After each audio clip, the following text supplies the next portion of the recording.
O mestre Vinícius Anthony é a verdadeira personificação das artes marciais.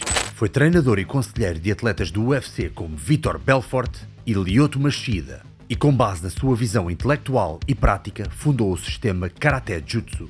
Vamos falar de treino, filosofia, disciplina e mais dos ingredientes que nos podem tornar guerreiros do dia-a-dia. Prepara-te para direcionar a tua energia para o bom caminho. Neste podcast das Dicas do Salgueiro.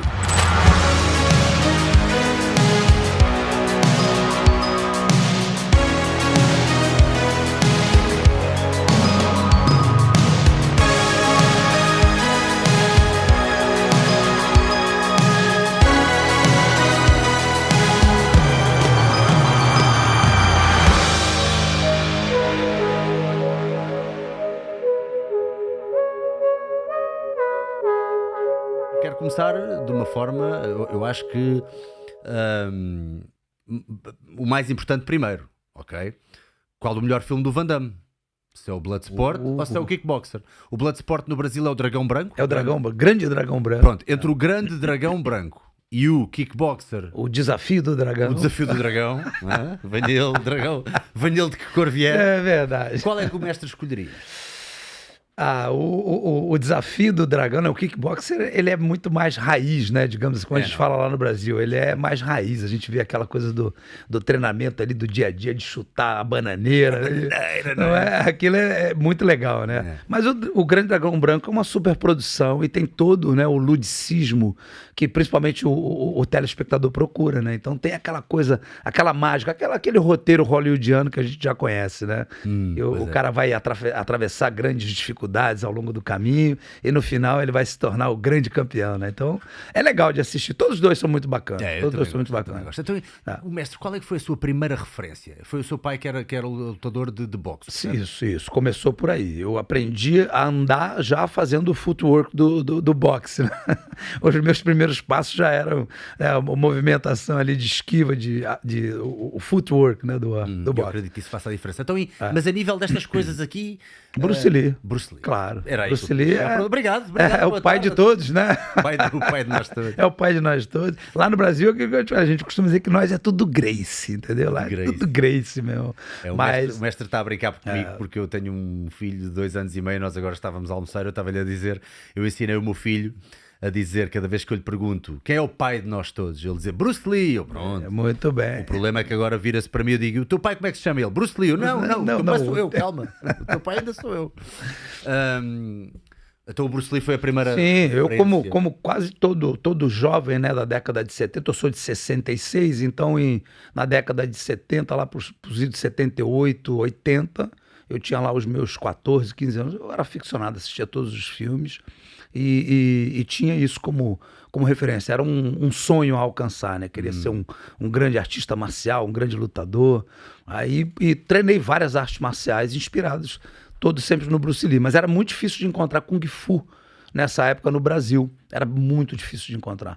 Então eu recorri ao Muay Thai, ao Taekwondo, né, ao Kickboxing, Jiu-Jitsu e acabei caindo no Karatê. Então o Karatê foi a última que foi uma das últimas, por incrível que pareça. E é uma história interessante, porque assim, o Rio de Janeiro, né, nessa época em que eu morei lá, que eu vivi lá, eu ainda vivo, mas no bairro onde eu vivia, era a década de 80 para 90, existiam muitas, não vou dizer gangues, né, porque na verdade não eram gangues, mas existiam grupos. Em cada setor do bairro tinha um grupo diferente e eles não podiam se encontrar, que eles se degladiavam, então acontecia uma briga, né? E numa vez, rapaz, tinham 2 meninos gêmeos que numa confusão dessa eles começaram a brigar e eles começaram a bater em outros 2 meninos maiores e mais fortes do que eles com uma facilidade assustadora. E aí quando o pessoal foi se meter, eu era meio que o chefe da turma ali, eu falei, pera, não se mete não, que a briga tá boa, deixa os caras brigar sozinhos. Não é pra, né? Porque tinha muita coisa de covardia. Eu falei, são 2 contra 2. Tá vamos ver isso, tá bonito, deixa os 2 contra os 2. E aí, cara, foi muito legal. E aí, quando acabou, o pessoal ainda tava com os ânimos muito acirrados e eles queriam ir pra cima. Eu falei, não. Aí eu meio que protegi os meninos, falei, vamos embora que eu vou tirar vocês daqui. E no caminho eu perguntei, falei, o que vocês fazem? Aí ele falou, não, a gente treina karatê. Eu falei, onde vocês treinam karatê? Ele falou, nós treinamos aqui no clube, aqui perto. Aí eu fiquei curioso de assistir. Porque gostou do que viu na Gostei técnica do deles. que vi, a movimentação deles, eles controlando bem uma distância e colocando as mãos duras, entendeu? Então, um bom chute, coisa que a gente não vê, né, em briga de rua, difícil você ver. Aí eu fui lá assistir a aula. Teve um dia que eu falei, vou lá ver essa aula de perto. Quando eu entro, assim que eu ponho a cabeça dentro da sala, eu vejo o professor dando um chute circular, semicircular, na cabeça de um cara de 1,90 m e pouco de altura, bonito. e o cara desabando. E aí o mais impressionante, o que mais me impressionou, antes do cara bater a cabeça no chão, o mestre segurou a cabeça dele. Conseguiu mergulhar a tempo de segurar a cabeça pro cara não bater com a cabeça no chão. Eu falei, eu quero aprender isso. Aí eu comecei a treinar e nunca mais parei. Aí me apaixonei pelo Que karatê. idade é que tinha nesta fase? Eu tinha 17 anos. 17. Já era um adolescente, já no final da adolescência. Podemos dizer que se calhar os outros desportos anteriores não levou muito a sério? Não dava Mas continuidade. ajudaram uma formação física, sempre. não é? Inclusive o jiu-jitsu, eu comecei o jiu-jitsu com 14 anos e eu nunca parei, mas eu também nunca fui efetivo no jiu-jitsu. Eu só me tornei realmente efetivo no jiu-jitsu quando eu parei de competir no karatê. Aí eu mergulhei no jiu-jitsu para entender a arte suave do jeito que ela é e me apaixonei também, porque é fantástico. Eu, por acaso, tenho aqui uma pergunta que tenho feito a alguns dos professores de artes marciais que tenho tido a honra de entrevistar, porque de facto parece que isto foi um background muito eclético, muita coisa diferente, muitas peças diferentes, e pode não ser fácil às vezes, e acho que até foi o próprio Bruce Lee, numa biografia que eu li do Bruce Lee, no final, eu acho que isto já era uma nota do autor, eu não tenho a certeza se o Bruce Lee disse isto, mas apesar de ser muito eclético e não gostar de nos agarrarmos a um estilo apenas, dentro da procura de vários estilos pode ser muito confuso para a cabeça de alguém, ou seja, até o Bruce Lee supostamente disse que devemos começar com uma base, ter uma base e depois a partir daí progredimos para outras coisas. Mas eu hoje já vejo muitas pessoas a começar, inclusive bons lutadores, a começar já pelo MMA. Como é que vê isto? Multifuncionais, né? Já são multifacetados. Já estão a treinar lá, uma versatilidade antes exatamente. sequer de saber... E eu sempre tive alguma dificuldade em lidar com isto, do género. Eu sempre meti na cabeça que se calhar começar por uma base é o ideal, mas hoje em dia estou começando a se dúvidas. convencer do contrário. Né? É, mesmo. Porque, na verdade, né, acho que tudo passa por uma questão cultural e temporal. Né? E a nossa geração, não, porque aí eu vou estar te envelhecendo muito, mas a minha geração era uma geração que acreditava muito nos estilos. Tá? A minha geração, eu tenho 57 anos, minha geração era uma geração que acreditava nos seus estilos. Quem veio acabar um pouco com isso foi a família Gracie, né? Que foi ali e desmontou a maioria dos estilos no UFC, né? No Ultimate Fighting Championship. Mas eu tenho essa sensação também. Eu tenho o Karatê Shotokan, principalmente, como minha base. Como podemos dizer, como a minha luta-mãe, porque foi ali o sítio onde eu mais me dediquei, onde eu mais me aprofundei e onde eu mais me aperfeiçoei. Mas eu experimentei um pouco de tudo antes e consegui agregar valores a esse desenvolvimento do Karatê. Mas eu realmente, quando eu comecei o Karatê, eu abandonei os outros treinamentos, a não ser o Jiu-Jitsu, que eu mantinha em paralelo, tá? Porque eu entendia como um importante complemento para a defesa pessoal. Mas eu me aprofundei muito na técnica do Karatê. E depois que eu me aprofundei na técnica do Karatê, eu me permiti vivenciar as outras experiências. Aí eu fui me graduar no kickboxing, no Muay Thai, no Jiu-Jitsu, mas depois de ter entendido a técnica do Karatê. Antes não. Tá? Agora, o que a gente vê hoje, você vê diversos grandes lutadores que já começaram nesse esquema multifuncional. Um deles é o John Jones. Exatamente. Tá? Que é um cara que não tem um background definido de onde ele veio. Ele fez um pouco de tudo. Em um determinado momento ele entendeu como juntar as coisas. Tá? Eu acho que o que muda é só que você não tem um sistema definido. Tá? Você não tem um sistema definido. Você aproveita qual for a oportunidade que aparecer. Pois, porque nós também sabemos que esta nova geração padece do mal que acontece muito com as redes sociais, apesar de eu também não gostar de estar sempre a bater nas redes sociais, como se fosse o grande mal de hoje em dia. Mas eu acho que às vezes, e isto acontece-me na minha prática do jiu-jitsu, que é uma coisa que eu estou a fazer há pouco tempo, há 30 mil fugas dos 100 quilos, não é? E se eu estiver todos os dias a ver fugas e fugas e fugas dos 100 quilos, eu só vou baralhar quando eu se calhar mais valia trabalhar uma ou duas bem feitas Isso. e depois eventualmente, espera aí que isto só funciona se eu fizer com blá blá blá. Eu próprio descobrir um pouco a minha fuga dos 100 quilos. Você vai. E então eu ficava na dúvida e estava curioso de saber a sua resposta. Então, de facto, houve uma especialização em Karate Shotokan que ajudou a abrir um bocadinho o espólio para outras coisas. Exatamente. Eu tirei o Karatê como base, mas olha, eu vou te falar, me ajudou para algumas coisas, mas atrapalhou para muitas outras, tá? Por exemplo, antes de começar o Karatê Shotokan, eu tinha uma versatilidade para esquivas muito maior. Depois do Karatê Shotokan eu reduzi muito. Por quê? Porque o Karatê Shotokan é uma luta mais linear. Nós avançamos e recuamos em linha. A gente poucas vezes você corta ângulos, tá? E você não luta na curta distância. Porque quando a luta entra no infight, o juiz interrompe. Então, como ela não progride na curta distância, a necessidade da esquiva ela é menor. Na média distância você trabalha bem com bloqueios. Você consegue usar as mãos para se defender muito bem. Na curta é muito mais difícil. A esquiva ela tem que estar muito bem treinada. E como a gente, essencialmente no Karatê Shotokan, é média longa o tempo todo, você acaba não treinando as esquivas. Fica com o tronco rígido, tá? Trabalhando todos os golpes, muito mais golpes em linha, golpes alongados, e acaba que você vai perdendo versatilidade. Tá? E eu entendi isso com o tempo. E quando eu parei de competir, eu voltei a me desenvolver nas outras áreas exatamente por conta dessa deficiência que o Karatê Shotokan criava. Tá? Eu percebi isso. Falei, cara, eu era muito mais rápido nas esquivas e elas eram muito mais funcionais antes do Karatê Shotokan. Depois eu comecei a perder a capacidade de me esquivar. Então eu falei, cara, isso é perigosíssimo, porque tem momentos em que a esquiva é fundamental. Se você não tiver esquiva, não dá tempo de você colocar a mão no golpe. Então precisa da esquiva. Então hoje, né, o Karatê que eu verso, que eu ensino, ele agrega todos esses valores. A gente trabalha as esquivas, a gente trabalha os bloqueios, as defesas, todo tipo de situação que pode ser utilizada. Mas partindo desse princípio que você falou, a gente tem uma base. A gente começa com um grupo pequeno de técnicas para você entender e desenvolver, para depois você entender as ramificações possíveis. Tá? Porque o jiu-jitsu, eu tenho 40 anos de jiu-jitsu, sou faixa preta 5º grau de jiu-jitsu, então eu posso falar com uma certa propriedade. Depois de um momento, você não precisa mais aprender posições, porque ele é uma luta muito intuitiva. Você começa a entender, a água escapa por onde? Pela fresta de menor pressão. Onde tiver menos pressão inserida, ela vai escapar. E é isso que você tem que entender. Você vai ressignificar o processo. Muitas pessoas acham que precisa tirar a pessoa de cima de você. Na verdade, é você que precisa sair debaixo dela.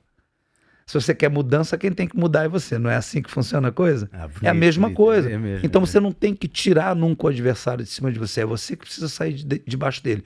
E essa mudança de paradigma muda o processo. Se você aplicar isso agora no teu próximo treino de jiu-jitsu, você vai ver como é que vai mudar da água para o vinho o teu jiu-jitsu. Você para de querer tirar o cara de cima de você e pensa em você sair debaixo dele.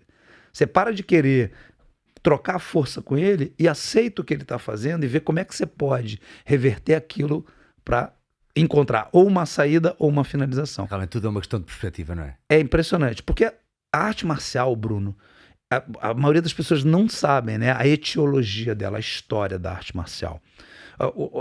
Ela começou como? Os monges, né, tibetanos, né, asiáticos, eles passavam milênios, vamos dizer, meditando, procurando o sentido da vida.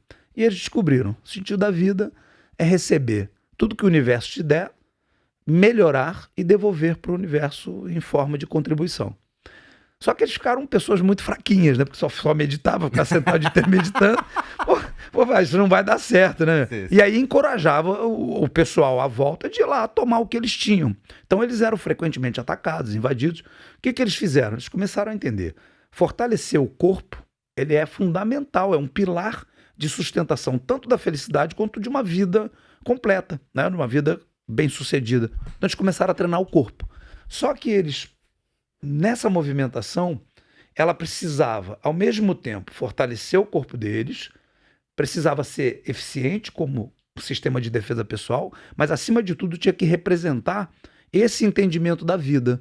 Receber e devolver.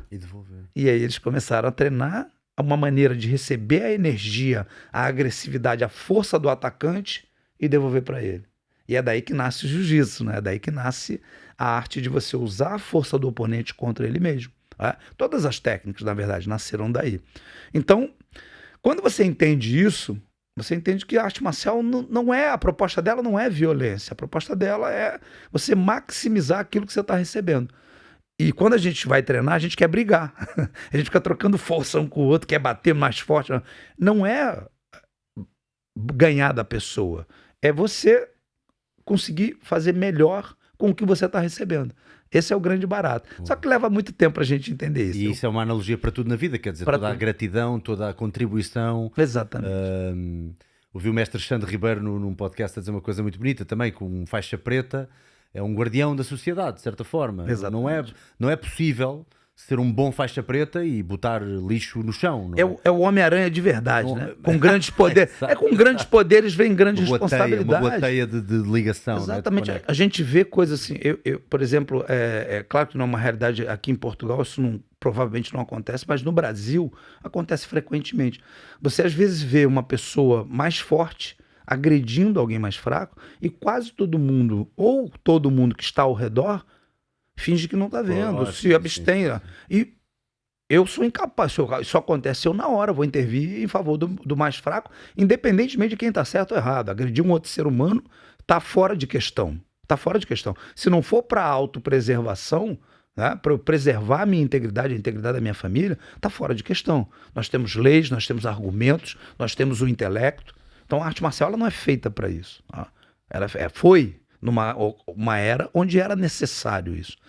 Não existe. Hoje não. Nós temos um desenvolvimento em termos de civilização muito grande. Nós temos a polícia, nós temos o governo, nós temos as leis. Nós podemos assegurar os nossos direitos de outra maneira. Não tem por que agredir um outro cidadão. Então, mas você vê isso. Você vê covardias, homens grandes batendo inclusive em mulheres. E ninguém tomando uma atitude. O faixa preta ele não pode se abster disso. Ele tem que entender que ele tem um poder. E ele tem que usar esse poder para o bem, sempre. E quando uma outra pessoa quer agredir ele tem que sair, ele tem que ir embora. Ele tem que ter a hombridade de falar, não, cara, eu não vou brigar com você. Eu não vou aceitar isso, porque é uma desvantagem brutal. Para quem realmente domina a técnica, a gente sabe, brigar com um leigo é igual bater numa criança. É igual bater numa criança. Não tem diferença. Falar, mas um homem grande e forte, se ele não tiver técnica alguma, esquece, cara, esquece.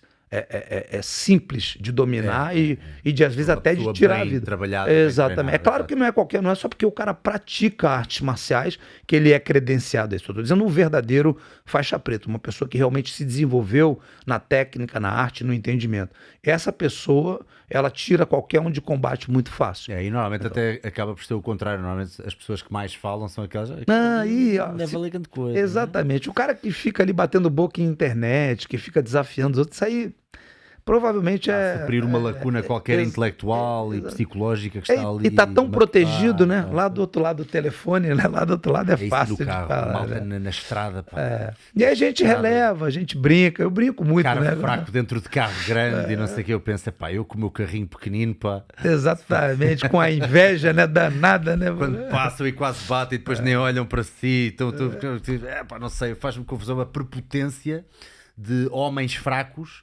dentro de grandes máquinas. E quem diz o carro, isto é uma analogia, não é? Pode ser dentro da internet, protegido de um efetivo confronto.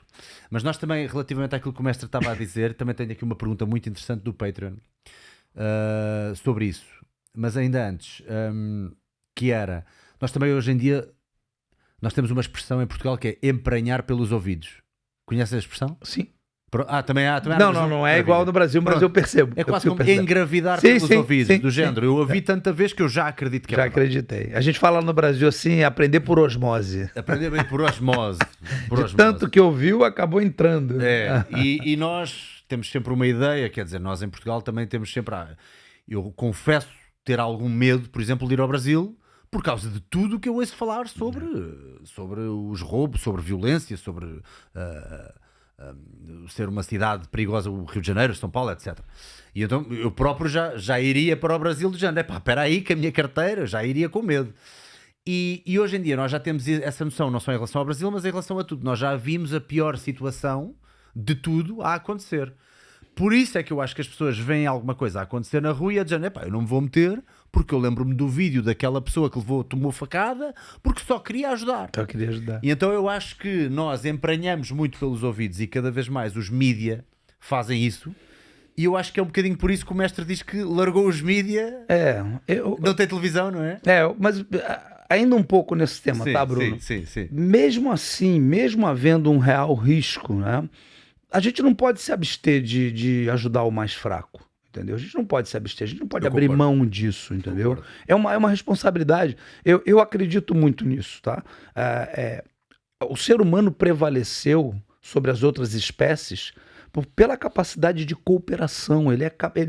Nós temos uma rede de proteção, né? A gente se sente amparado quando as pessoas são de bem, né? Aquilo que a gente chegou a conversar em off no nosso almoço. Às vezes a pessoa quer ajudar o cara que está passando fome na África, mas ele não vê o próprio vizinho ali que está tendo alguma dificuldade. A mãe chora vendo a personagem da novela que acabou de romper o namoro dela com o personagem, e a filha dela está no quarto aos prantos porque teve a primeira decepção amorosa e ela não está nem vendo, porque ela está ali absorta no drama televisivo, né? Então, quer dizer, as pessoas acabam se perdendo, e essa é uma essência do ser humano que eu acho que não deveria ser perdida, tá? Quem tem, lá vamos voltar para o Homem-Aranha, se você tem algum tipo de poder, e esse poder, ele não precisa ser uma arte marcial, ele tem que ser caráter, ele tem que ser hombridade, ele tem que ser, sabe, bondade.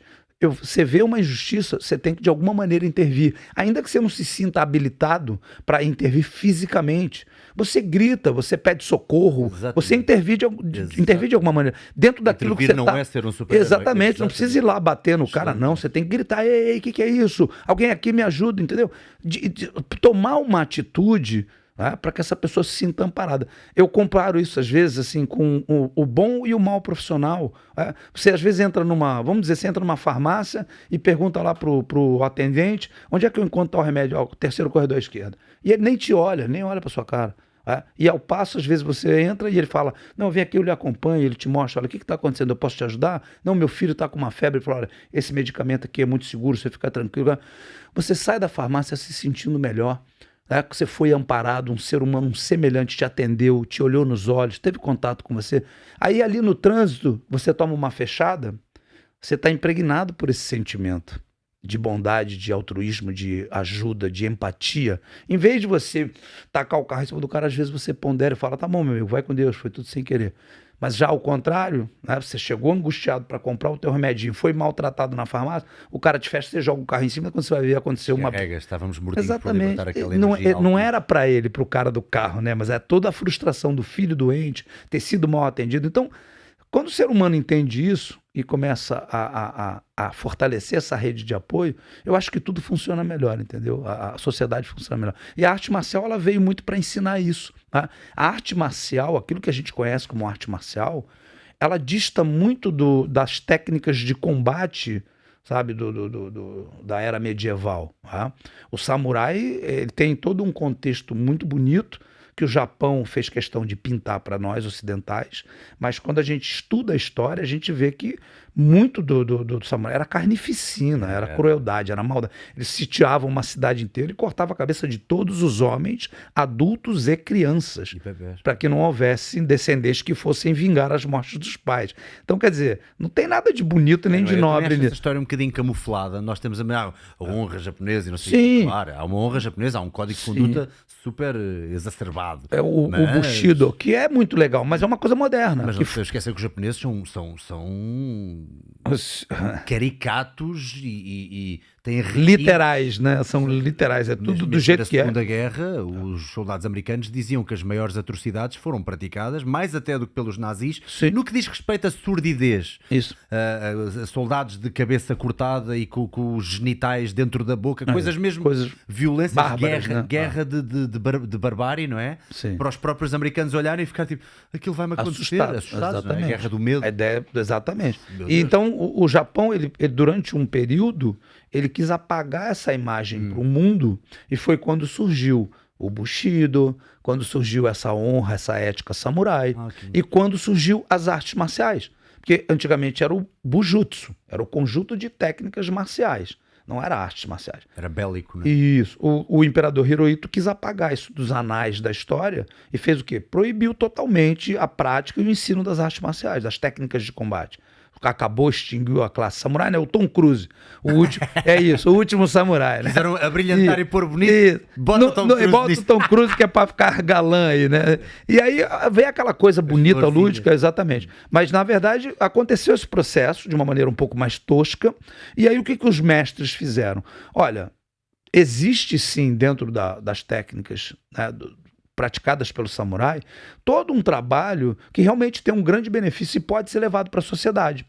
Então o que eles fizeram? Eles se reuniram e criaram um sistema que eles chamaram de artes marciais para propor para a sociedade, para o cidadão comum e não mais para o guerreiro, aprender esse sistema para poder se auto-melhorar. Para através desse sistema, dessa ferramenta comportamental, física e emocional, se tornar uma pessoa melhor e uma pessoa mais capaz de contribuir melhor para a sociedade. A ideia da arte marcial inicialmente era essa.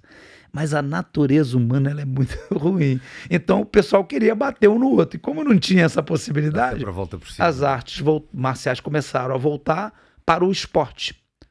Já que bater num outro ser humano não era uma coisa mais, né, politicamente correta, digamos assim, começou a se tornar esporte. Então, todo esse conceito da arte marcial voltada para o desenvolvimento pessoal, ele meio que caiu por terra e quando ela transmutou para o esporte.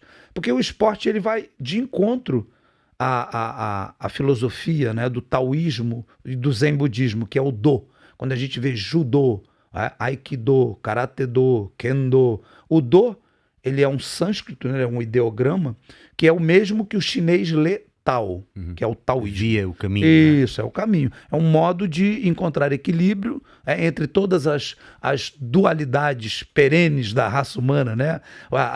O medo, né, e a bravura, o sim e o não, a noite e o dia, enfim, a bondade e a maldade, aquela coisa toda. É encontrar um caminho do meio. E as artes marciais viriam como uma ferramenta para isso. Tá? Era isso. Só que o ser humano gosta do confronto. Ele gosta. Você vê que desde que o mundo é mundo, a gente tem arenas onde os seres humanos se degladiam. Desde da Suméria antiga, passando pela Grécia, Roma, até hoje em dia o UFC. A gente paga para ver dois caras se batendo dentro de uma jaula. Às vezes uma pessoa para pensar, eu estou a pagar para ver caras se esmurrando dentro de uma jaula. Desmanchar o outro. Exatamente. Mas então, é fixe, é bom. Mas é muito legal. Mas é porque é da nossa natureza o confronto, é da nossa natureza. Então as artes marciais acabaram virando esportes. E hoje o que a gente tem na maioria dos casos, né, na maioria dos estilos, é nada mais do que um confronto esportivo entre modalidades que foram totalmente modificadas para se adequarem a essa realidade esportiva. Tá? Você vê, o karatê passa por esse processo, o taekwondo passa por esse processo, o judô passa.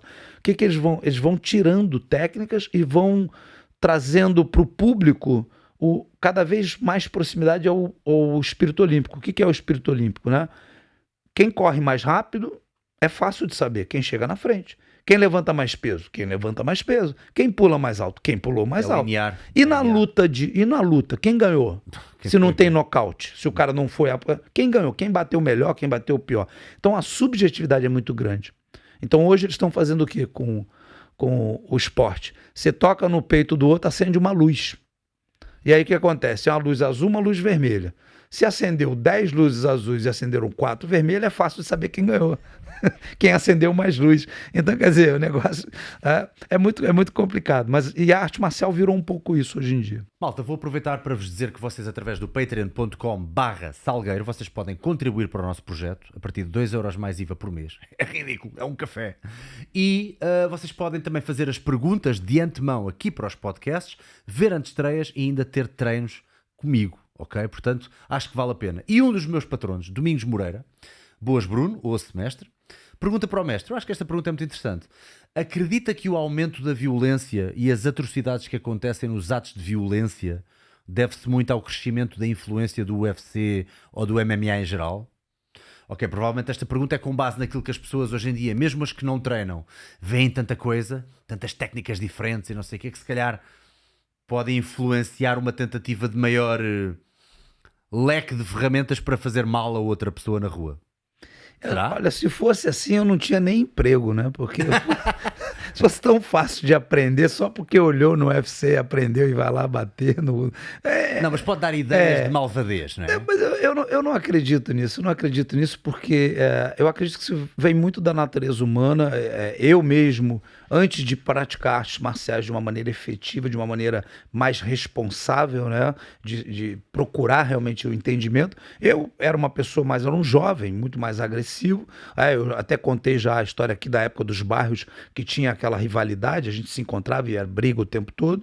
E depois de fazer artes marciais, isso simplesmente... Ou seja, ia mais longe na agressividade. Sim, numa luta sim, ia fazer mais maldade. Não tinha exatamente, mas, Ok. mas era da minha índole, de qualquer maneira. Pois, já era fazer, seu, exato, claro. não, e não fazer a violência, né? Eu já presenciei amigos meus batendo a cabeça do outro ali no chão, mas... E eu intervi e falei, parou, não precisa mais. Né? Mas, era meu de não fazer isso. Mas eu cansei de ver pessoas que não praticavam arte marcial, na época em que não existia o UFC, fazendo toda sorte de violências, né, possíveis. E desde que o mundo é mundo, a gente vê isso. A gente vive hoje numa das eras mais pacíficas da existência humana. O que se diz dessa violência é falácia, não há comprovação nenhuma. Quando você estuda, eu fui obrigado a estudar, porque durante um período eu trabalhei com agentes penitenciários no Brasil, eu treinava os agentes penitenciários em contenção, imobilização e remoção. Tá? Então, eu precisei fazer um estudo antropológico sobre violência urbana e violência carcerária. E nesse estudo, né, ficou claríssimo, os números da violência hoje em dia são infinitamente maiores do que, por exemplo, na Idade Média, onde as pessoas matavam a torto e a direito sem nenhum tipo de sanção. Não existia uma lei punitiva ao ponto de restringir a violência. Então, a violência era muito gratuita. Então, a gente não estava falando de bater ou de Era mais chutar. normal, Era matar o outro, né? Ele não estava nem falando de agressão física, estava falando de realmente tirar a vida de uma pessoa como se ela não importasse. Né? Nós temos algumas séries, né, na televisão que retratam muito isso, que tem um estudo fidedigno da história, por exemplo, os Vikings, que passa, acho que na Netflix, se eu não me engano, tem um estudo muito bacana feito em cima daquela série para ela ter sido constituída, né? E é muito próxima ao que acontecia dentro dos anais históricos. Então você vê o nível de violência que as pessoas tinham, elas matavam meio que por diversão.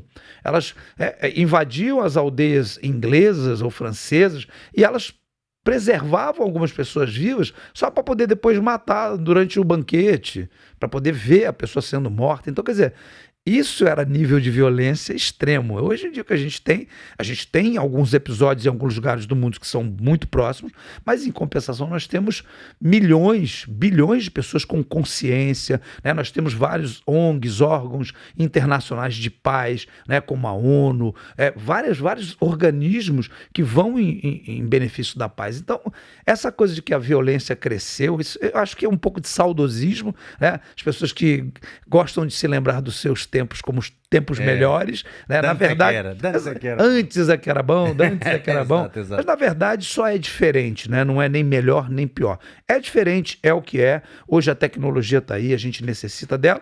Agora, existe realmente um efeito colateral muito nocivo, que acontece uma tsunami no Japão, você sabe na hora. Antigamente, se um vulcão entrasse em erupção e você perdesse o telejornal da noite, você não ia saber. A não ser que alguém te contasse, mesmo assim não tinha um impacto emocional de ver as imagens. Hoje em dia, no seu telemóvel, em minutos está ali.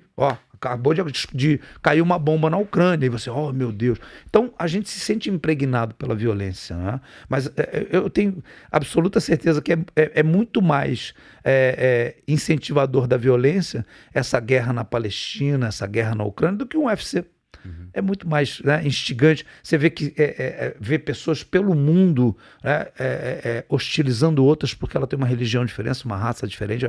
Isso sim é violência, e não duas pessoas que... Eu costumo dizer, o UFC não é violento. O UFC, ele é agressivo. Por quê? Violento é o Ronaldo tá jogando futebol e alguém dá uma cotovelada na cara dele. Porque a proposta do jogo é jogar bola.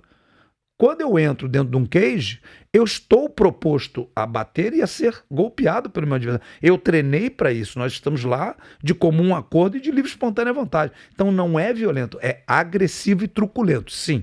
Mas não é violento. A violência acontece, como acontece numa partida de futebol. Às vezes um lutador perde ali o senso e bate um pouco mais do que devia, né? Ele está adrenalizado, ele está vivendo aquele momento e acaba passando. Mas como acontece numa partida de softball, a gente já viu tacar raquete um na cabeça do outro. Então, quer dizer, acontece. Eu já vi na corrida de Fórmula 1 o corredor sair com o capacete e sair batendo no outro com o capacete. Então, a violência ela faz parte da essência humana. E a arte marcial ela é um veículo fantástico para te ensinar a controlar essa violência. Então, é o contrário do que as pessoas entendem. Quando as pessoas veem a arte marcial mais de perto, elas começam a entender, não, é um fantástico instrumento para educar as pessoas exatamente a conter esse espírito de agressão destrutiva. Sem dúvida. O mestre tem, por exemplo, na sua família, ou impõe algum tipo de regras ou de princípios para não ficar demasiado embebido nas redes sociais, no diz que disse, neste emprenhar pelos ouvidos? Tem hora para tudo. Meus filhos têm hora para tudo, tem tempo para tudo, tempo para estudar, tempo para treinar. Aí arte marcial, eu falo assim, mas eu não gosto de arte marcial. Não tem problema, você gosta de matemática? Não, também não tem que fazer na escola? Então tá bom. Até os 16 você tem que fazer arte marcial como se fosse uma matéria da escola. Porque eu aprendi uma coisa na minha vida que eu acho ela fantástica. O ser humano ele precisa saber essencialmente 3 coisas. Ele precisa saber o idioma dele. Ele precisa dominar o idioma dele para que ele nunca seja constrangido por alguém que venha com palavras difíceis ludibriar ele. Às vezes você se sente diminuído e constrangido e você não fala nada e está sendo enganado. Mas quando você domina o seu idioma, você fala, não, comigo não. Matemática, 2 mais 2 são 4, você não vai me roubar. E defesa pessoal, na minha cara você não vai bater. Então, quer dizer, essas 3 coisas são essenciais. Com o tempo, a gente define as especialidades, os dons, os talentos e vamos construir nossa profissão. Mas inicialmente isso é essencial. Então meus filhos, eles vão para a escola, eles estudam e eles treinam artes marciais. Todos os 2. Eu tenho um mais velho, de 22 anos, que foi até a faixa roxa de karatê, depois decidiu parar, e tenho o mais novo, Daniel, que treina comigo o karatê jutsu e treina jiu-jitsu também. Então eles estão lá firme e forte. Tem hora para estudar, tem hora para brincar e tem hora para poder ficar na internet, porque sim, quem não dominar isso está fora. Também é uma desvantagem. Está fora do contexto mundial, exatamente. Nós não podemos só abolir como se fosse um veneno. Exatamente. Eu com 57 anos, hoje, mais de 50% do meu trabalho essencialmente é na rede social. Pois. Eu tenho muitos amigos que falam assim, eu não quero saber disso, eu não quero saber disso da minha idade. Se eu não quiser saber disso, provavelmente o meu nível financeiro, econômico, estaria muito comprometido, porque hoje mais de 70% da minha renda vem da internet e de saber utilizar a tecnologia. Já viu o quão boa é a ferramenta e nós podemos estar aqui consigo é por causa da internet, senão não haveria sequer hipótese. Exatamente. E isso também é uma arma que nós não podemos desrespeitar, e acho que aquela coisa de agora vou largar tudo, parece que estamos a mandar fora o bebé com a água do banheiro, não é? Mas o mestre tirou a TV de casa, não é? Não vê TV. Eu não vejo TV, nem eu nem minha família. Nós assistimos sim programas selecionados que a gente decide assistir por algum motivo. Coisas mais artísticas, séries, filmes. O mestre gosta de ver filmes? Gosto de ver filmes, gosto de ver séries. Também os filmes que gosto. Então, eu escolho o filme de acordo com o meu estado de espírito. Bom. E com a emoção que eu quero sentir.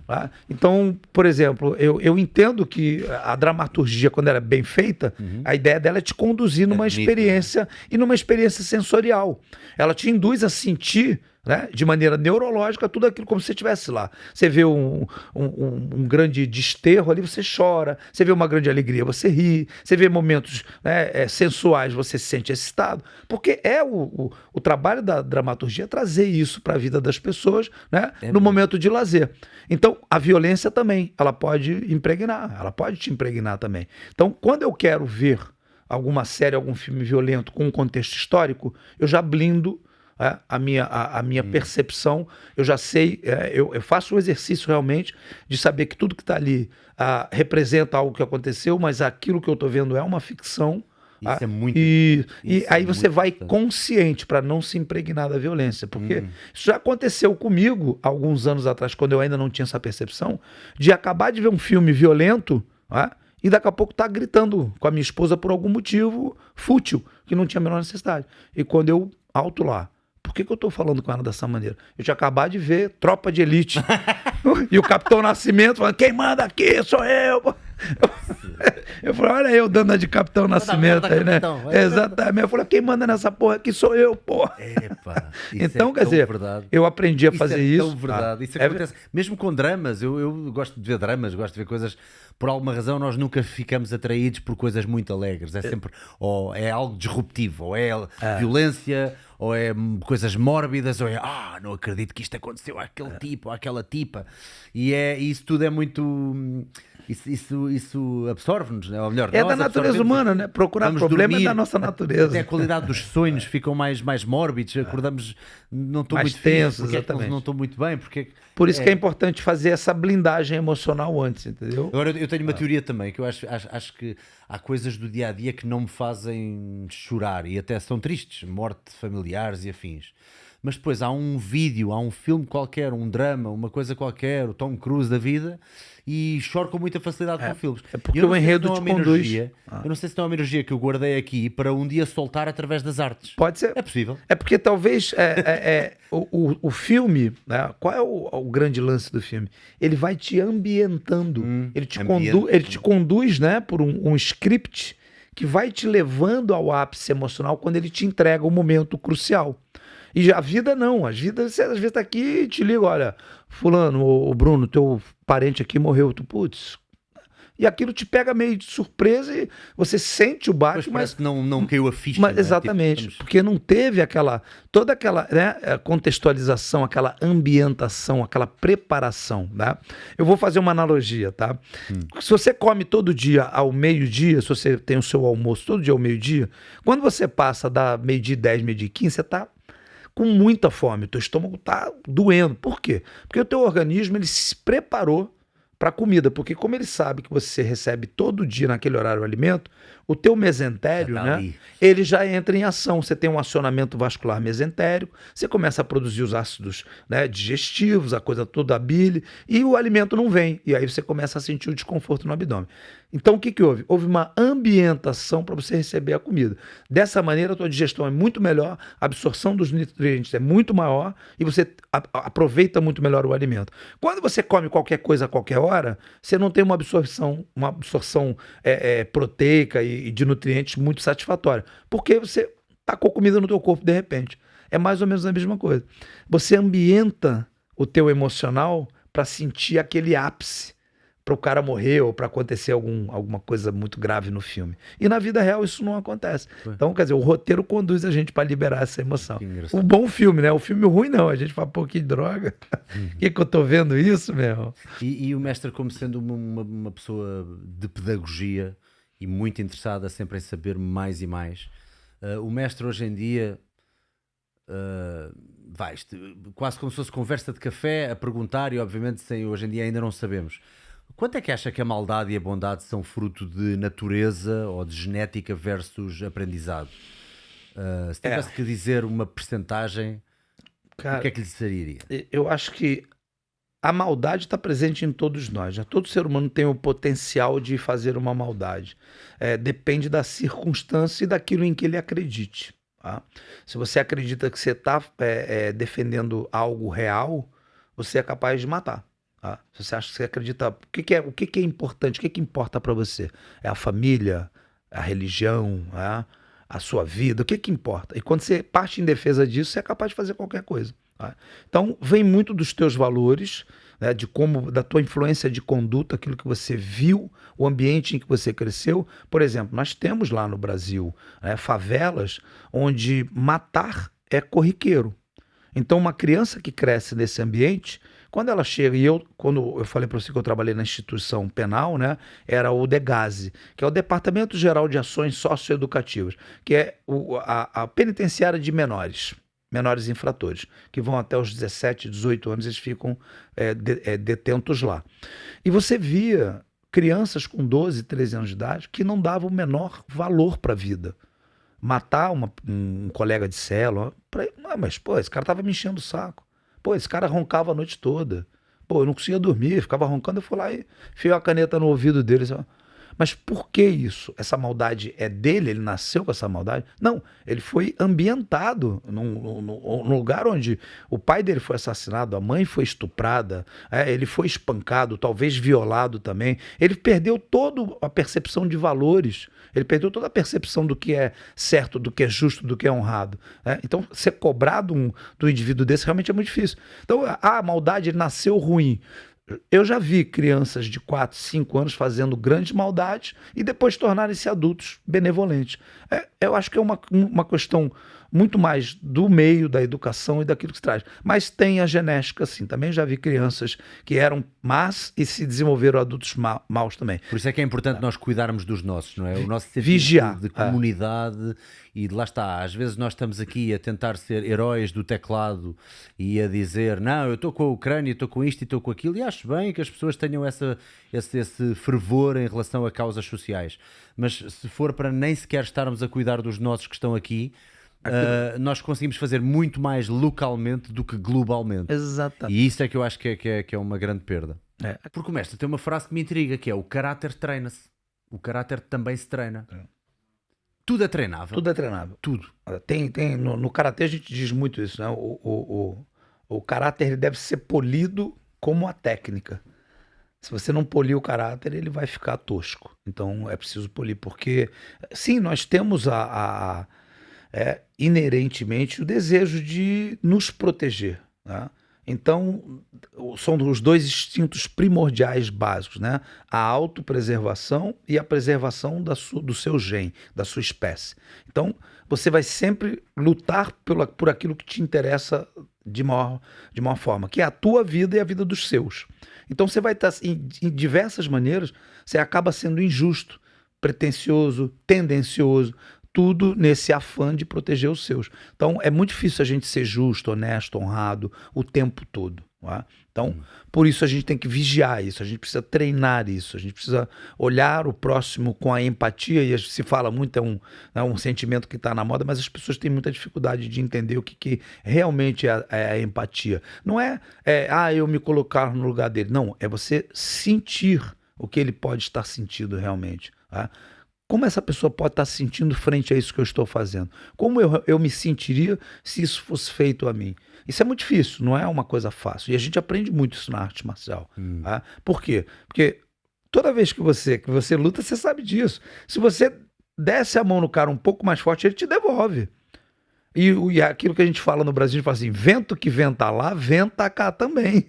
Então, e aí você começa a aprender a respeitar. E às vezes você enfrenta um adversário muito maior do que você e você encontra uma certa facilidade, você fala, alto lá, eu consigo enfrentar. E às vezes você vê um pequenininho e você não dá nada pelo pequenininho, vem e te bate e você fala, pô.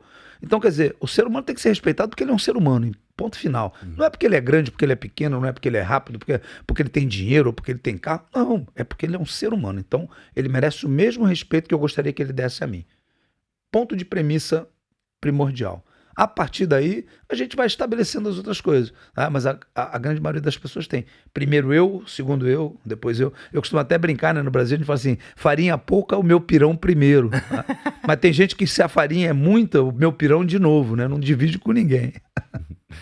E o mestre também disse uma coisa interessante, que é a faixa preta. Faixa preta não é nada, a faixa preta é para segurar as calças, não é? Exato. Mas obviamente que um grupo de pessoas juntou-se e credenciou aquela pessoa a dizer, você já tem algum skill, alguma técnica. No entanto, e nós sabemos que é todo um processo, é toda uma caminhada longa, e até achei engraçada a ideia de qual é que é a média mais ou menos das pessoas a atingir a faixa preta, quer dizer, depende obviamente da arte marcial, mas estamos a falar mais ou menos 10 anos, mais coisa, menos coisa. O que significa 2 cursos de faculdade. Eu até fiquei, pois é, realmente isto é 2 cursos de faculdade. Quer dizer, há pessoas que se gabam que têm o curso de faculdade, mas quem tem faixa preta tem 2 cursos de faculdade. Tem 2 cursos ali de faculdade. Nunca tinha ouvido isso dessa perspectiva, achei interessante. É muito tempo, né? Se você treina ali pelo menos 3 vezes por semana, você vai ver quantas horas você treinou nesse tempo. Aí você fala, nossa, olha quantas 1000 horas eu entreguei aí de treino, de dedicação a uma disciplina, que é a arte marcial, né?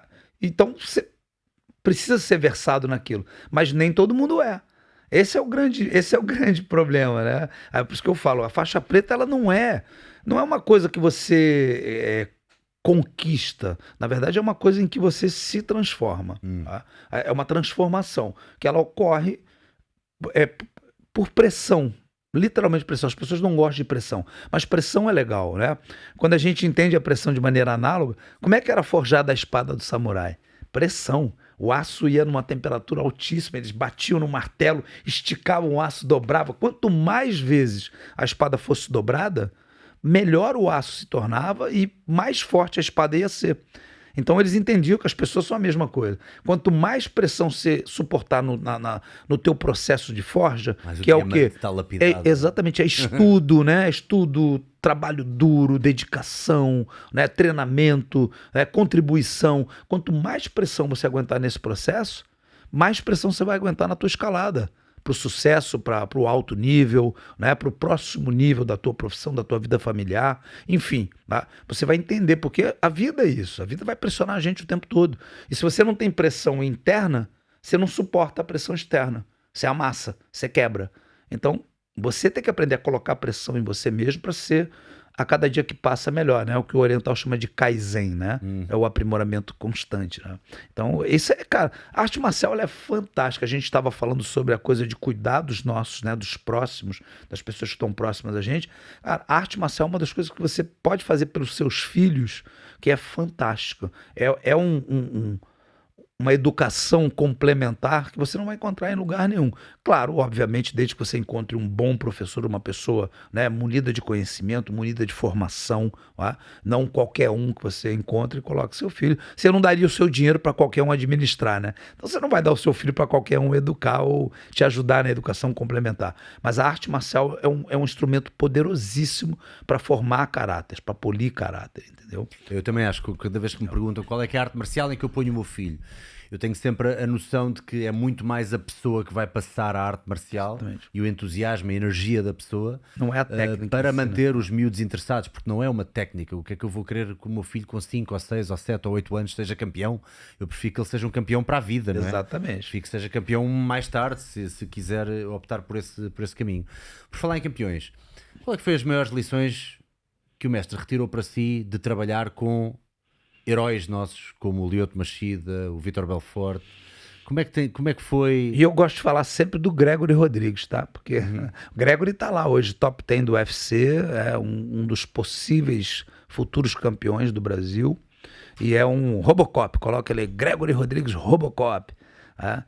Que é, além de ser um dos maiores lutadores que eu já conheci, é uma figura humana fantástica, é um ser humano genuíno, é um ser humano... essa luta aí foi fantástica. Isso aqui são umas brincadeiras que já fizeram com ele. Essa joelhada aí que ele tomou, e ele ganha essa luta, tá? Ele ganha essa luta, ele vai lá e reverte. Físico impressionante mesmo. Ele é dá para dizer que ele é um espécime. Pronto, já é bobagem que tiveram a fazer, mas já agora ver aqui uns highlights. Mestre, o que é que aprende a lidar com estes seres humanos que já são de outra esfera? Isto é outra coisa. O que é que eu vou te dizer? Que o ser humano é ser humano. Mesmo nesta as mesmas vaidades, as mesmas deficiências, os mesmos medos, como qualquer outra pessoa, eles não têm nada demais, né? Eles são profissionais exemplares naquilo que eles fazem, como um engenheiro pode ser, como um médico pode ser, como você faz aí no seu trabalho com maestria, com dedicação, só que eles são dedicados ali às artes marciais, a dar soco, chute um no outro, né? Mas são seres humanos que precisam de amparo, precisam de apoio, precisam de cuidado. Tá? Agora, em termos profissionais, tá? Eu estou falando agora, eu falei em termos humanos, mas em termos profissionais, realmente é um laboratório fantástico para você desenvolver, para você entender como o corpo humano funciona, a máquina humana funciona, como você pode otimizar isso. Muito do que eu faço na minha alimentação, por exemplo, hoje, que eu faço no meu treinamento físico, eu desenvolvi durante esses camps, que eram laboratórios onde eu testava as coisas, inclusive em mim. Tá? Foi quando eu comecei a fazer jejum, quando eu comecei a ficar muito tempo sem comer, para ver o que acontecia com o meu corpo, como é que eu respondia. Quando eu comecei a mexer na alimentação, né, por exemplo, mexer na alimentação do Lyoto, para ver como é que ele respondia no treino do dia seguinte. Tá? E aí eu vi uma diferença Por exemplo, quando eu tirava a carne da noite, no dia seguinte ele estava muito mais rápido, mais ágil, ele entendia o planejamento estratégico de uma maneira muito mais objetiva. Aí eu falava, olha, isso tudo anotado em números, e eu... Será que a digestão da carne é pesada e não permite tanto descanso? E aí eu ia estudar exatamente para entender isso, exatamente isso. O que acontece, né? Imagina aí uma atualização de um sistema do computador, né? Ela acontece em linhas, né? Ele vai ali nas linhas de códigos, atualizando todo o sistema passo a passo. Quando a gente dorme, o nosso cérebro vai fazer a mesma coisa com o nosso corpo. Ele vai ali no sistema digestório, ele vai no sistema circulatório, cardiopulmonar, né, músculo esquelético, e ele vai fazendo a atualização do sistema.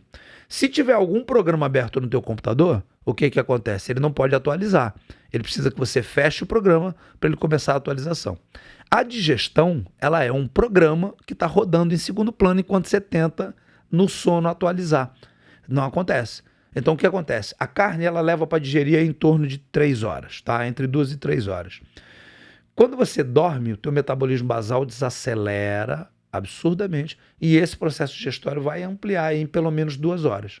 E você vai passar esse período todo em processo inflamatório, fazendo a degradação do alimento, a absorção nutreica, só que o teu corpo não está repousando o que ele tinha que estar repousando. Aí você acorda no dia seguinte, apesar de ter dormido 8 horas, 10 horas, você acorda mais cansado, mais pesado, mais lento. Tá? Uma outra coisa, a cafeína. A cafeína é um excelente suplemento, mas à noite, por exemplo, era péssimo para o Lyoto, péssimo. Dia seguinte acordava travado, cansado, não conseguia pensar direito. Mas para dormir, maravilhoso, dormia bem, sem problema nenhum. O cafezinho depois de jantar, cafezinho, eu quero.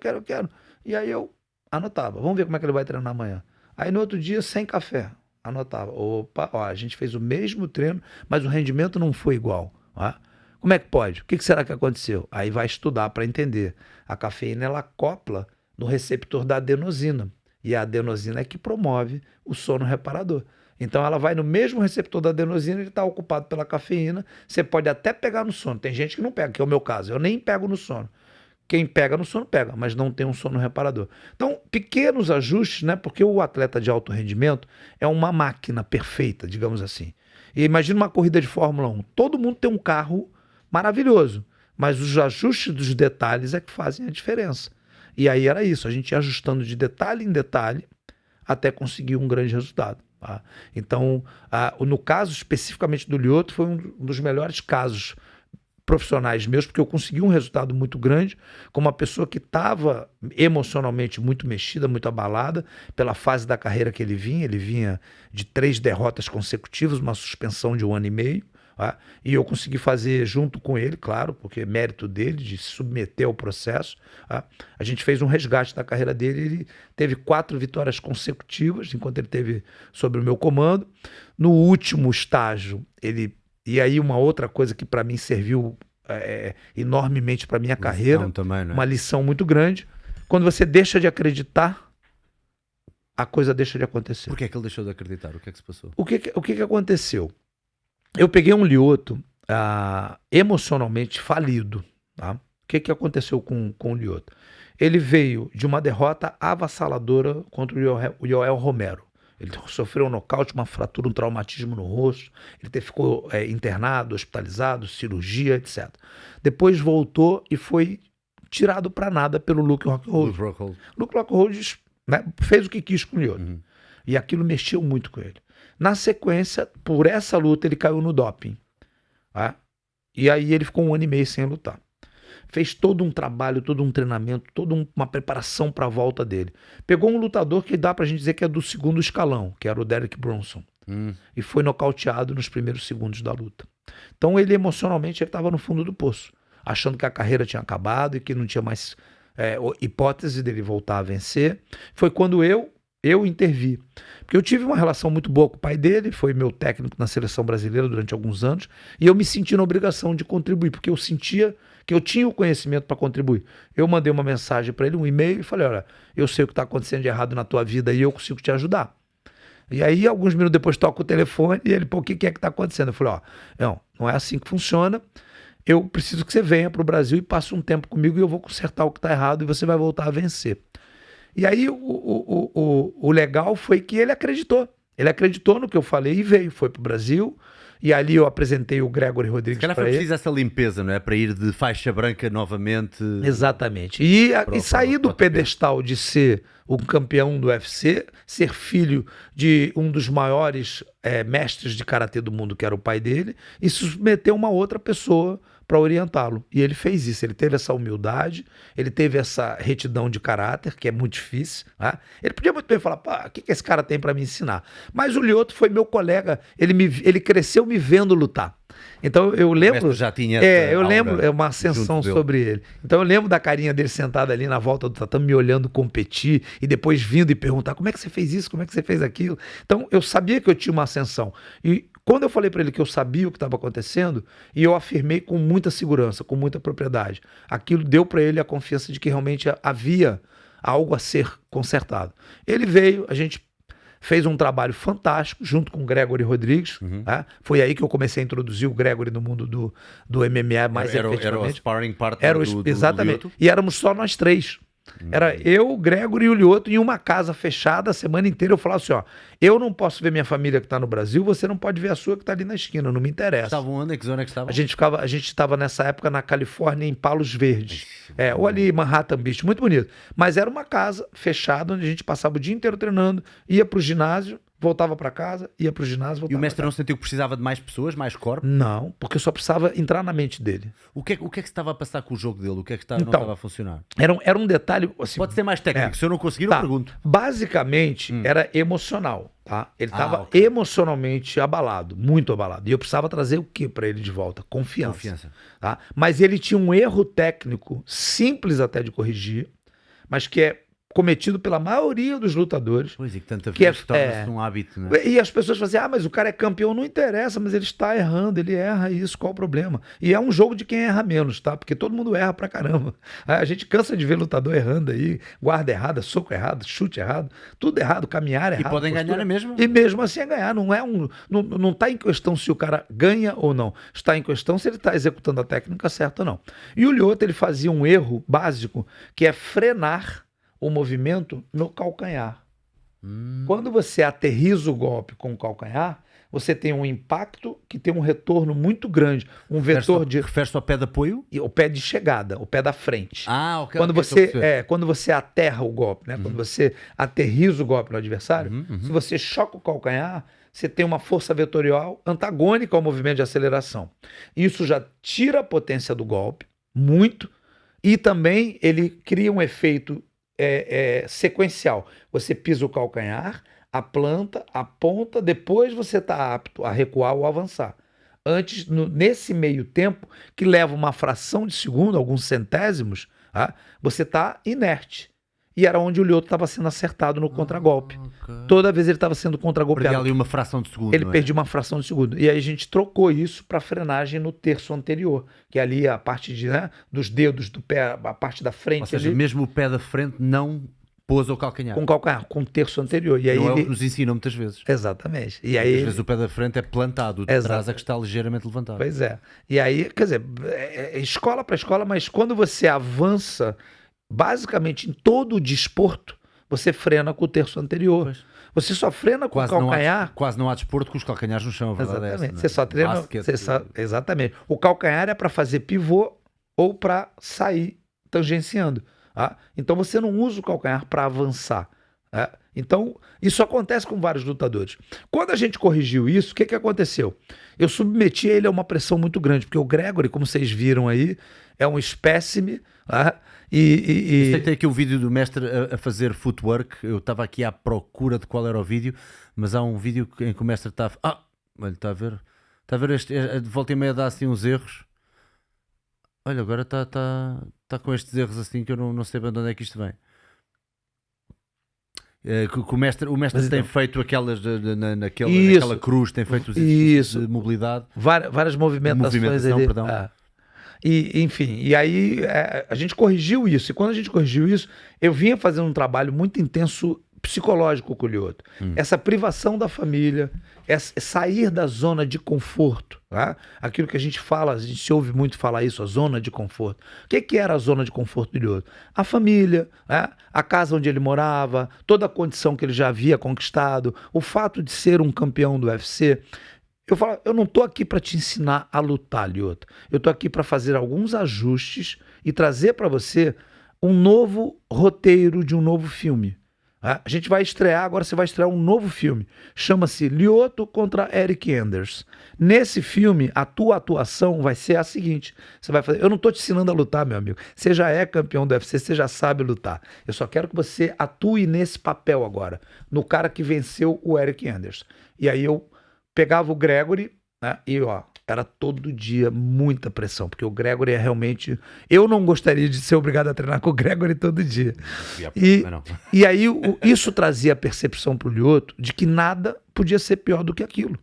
Nada podia ser pior do que aquilo que ele vinha passando durante 6 semanas.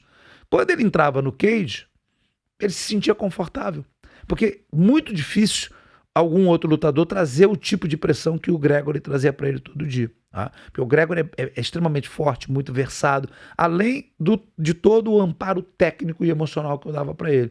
E a gente ficava junto como uma família, e ele ao mesmo tempo com saudade da família, longe da zona de conforto, querendo voltar para casa. Eu comecei a despertar o bicho, o animal dentro dele de novo. Porque isso a gente faz eu estudo muito a neurociência para entender esse tipo de coisa. A ocitocina, ela é um hormônio que te amansa. Relaxa, né? Ela te deixa manso. Então ele todo dia com os filhos, com a esposa, beija, abraça. Aquilo não é bom. Quando o Conor McGregor perde a primeira luta dele, tá? Quando ele vai perder, ele tá no dia com o filho abraçado até a hora de sair pro... E o Gregory, quando perdeu, ele veio aqui pro Brasil e perdeu, aqui pro Brasil. Aqui é? Ele foi lá. Você tem casa, ele foi lá pro Brasil, tá? E ele perdeu no momento da carreira dele, onde parecia que ele estava imbatível. Ele vinha de muitas vitórias consecutivas. Ele pegou um adversário assim de última hora, que não havia treinado, feito um camp completo. Então ele era favoritíssimo. No dia em que eu encontrei com ele no hotel, no dia da luta, ele estava com a filha recém-nascida no colo. Eu cheguei a ficar arrepiado na hora, mas eu não falei nada, porque como a gente diz no Brasil, eu não sou vendedor de grilo, né? Porque se você fala pro cara uma coisa dessa, você não pode, você já coloca uma coisa na cabeça dele. Então eu não falei nada, fiquei quieto. Como é que o mestre fez então? Não falei, não pude falar nada. E aí eu falei, agora já estamos em cima da batalha, não tem muito o que fazer. Ele foi lá, estava apático e foi nocauteado no primeiro round. Ele nem viu o que aconteceu. Depois ele falou, não sei o que aconteceu. Eu estava mais lento, eu estava menos agressivo. E aí, enfim. Então eu fiz esse trabalho, eu tirei o Lyoto de perto da família para ele voltar a sentir raiva. Porque a raiva, ela é uma emoção que se você souber canalizar e usar ela porque tem que ser usada, ela é fantástica. Tá? Ela é uma das emoções essenciais do ser humano. E se você não sabe usar a raiva, ela pode te consumir e pode virar medo. Mas se você souber usar a raiva, ela é poderosíssima. E aí eu deixei o Lyoto com raiva. Ele tinha raiva de mim. Ele olhava pra minha cara e falava, não te aguento mais, meu coach. Ele tem que estar nesse estado. Exatamente. Tem que estar animal para entrar numa jaula. Eu lembro de ouvir um jogador de futebol americano, que é o Thomas Jones, a dizer que ele não queria, ele criou a regra de não estar com a família depois de um jogo de futebol americano, porque ele acabou de estar ali à luta, à bulha com 11 gigantões, na selva autêntica, a tomar porrada e a dar porrada, e de repente sai e vai tratar mal a família. Vai carregar. Isto é o inverso do que estamos a falar, mas o inverso também vai ser obviamente, contraproducente para quem quer estar em modo violento e ir para uma ele jaula. Precisa estar, exatamente. Foi o que eu fiz com ele. E aí, interessante. Nos primeiros 3 camps, ele aceitou maravilhosamente. No primeiro, maravilha, muito obrigado, eu te amo, você é o melhor do mundo. No segundo, ele já se sentiu mais poderoso, ele falou, porra, tô de volta, agora sim, não sei o quê. No terceiro, ele já estava sentindo que era ele só que estava fazendo a coisa acontecer. E no quarto, ele questionou. Ele falou, pô, mestre, precisa fazer isso tudo de novo? Aí eu falei, não tá dando certo? Eu falei, qual é a missão que eu tenho com você? A missão que eu te propus é te levar a ser campeão, e quando você for campeão de novo, a gente encerra a tua carreira. Não foi isso que a gente combinou? Então a minha missão é essa. Enquanto a minha missão, eu for o comandante da missão, é isso que a gente vai fazer. E aí, mas ali eu já senti a resistência. E aí, como ele teve uma luta, eu não vou dizer que foi uma luta fácil, mas uma luta mais vantajosa, que foi contra o Chael Sonnen, que era um cara da mesma idade que ele, ou um pouco mais velho, que já estava quase que parado há um bom tempo, que não é um cara muito ágil, e o Lyoto vinha na melhor forma física da vida, que eu coloquei ele na melhor forma física, indubitavelmente, da vida dele. E aí, foi uma luta mais fácil, mas ele já estava no processo de dúvida. Quando teve a próxima luta, ele chegou, bateu o pé. Falou, eu não quero mais passar por isso, eu quero ver minha família, eu quero treinar mais relaxado, eu não quero... E eu, já cansado do processo também, eu falei, então tá bom, Lyoto, o que você quer fazer? Pronto, deixei ele fazer. E aí ele colocou o schedule de treinamento, ele colocou, olha, eu quero que seja assim, Quando chegou na luta, ele simplesmente não rendeu, ele não colocou o plano tático em ação, a estratégia que a gente montou foi toda negligenciada e ele acabou perdendo a luta. Não foi uma derrota vergonhosa, mas foi uma derrota e que parou os nossos planos, porque mais uma vitória, se ele vencesse aquela luta, já era a disputa do cinturão, a gente já está muito próximo daquilo que eu prometi a ele e para mim mesmo, né? Que era um sacrifício que eu fiz, eu planejei durante 3 anos. Aí a gente fez um contrato de 3 anos, falei, no final desse 3º ano, eu te entrego esse cinturão e eu vou embora para minha vida. Porque eu tenho a minha família pois, claro. E eu não quero ser treinador de MMA. Dedicar de tanto ou mais, até porque está no Brasil. Mais porque ganhava muito menos, Brasil, né? Não é? E ganhava muito menos também.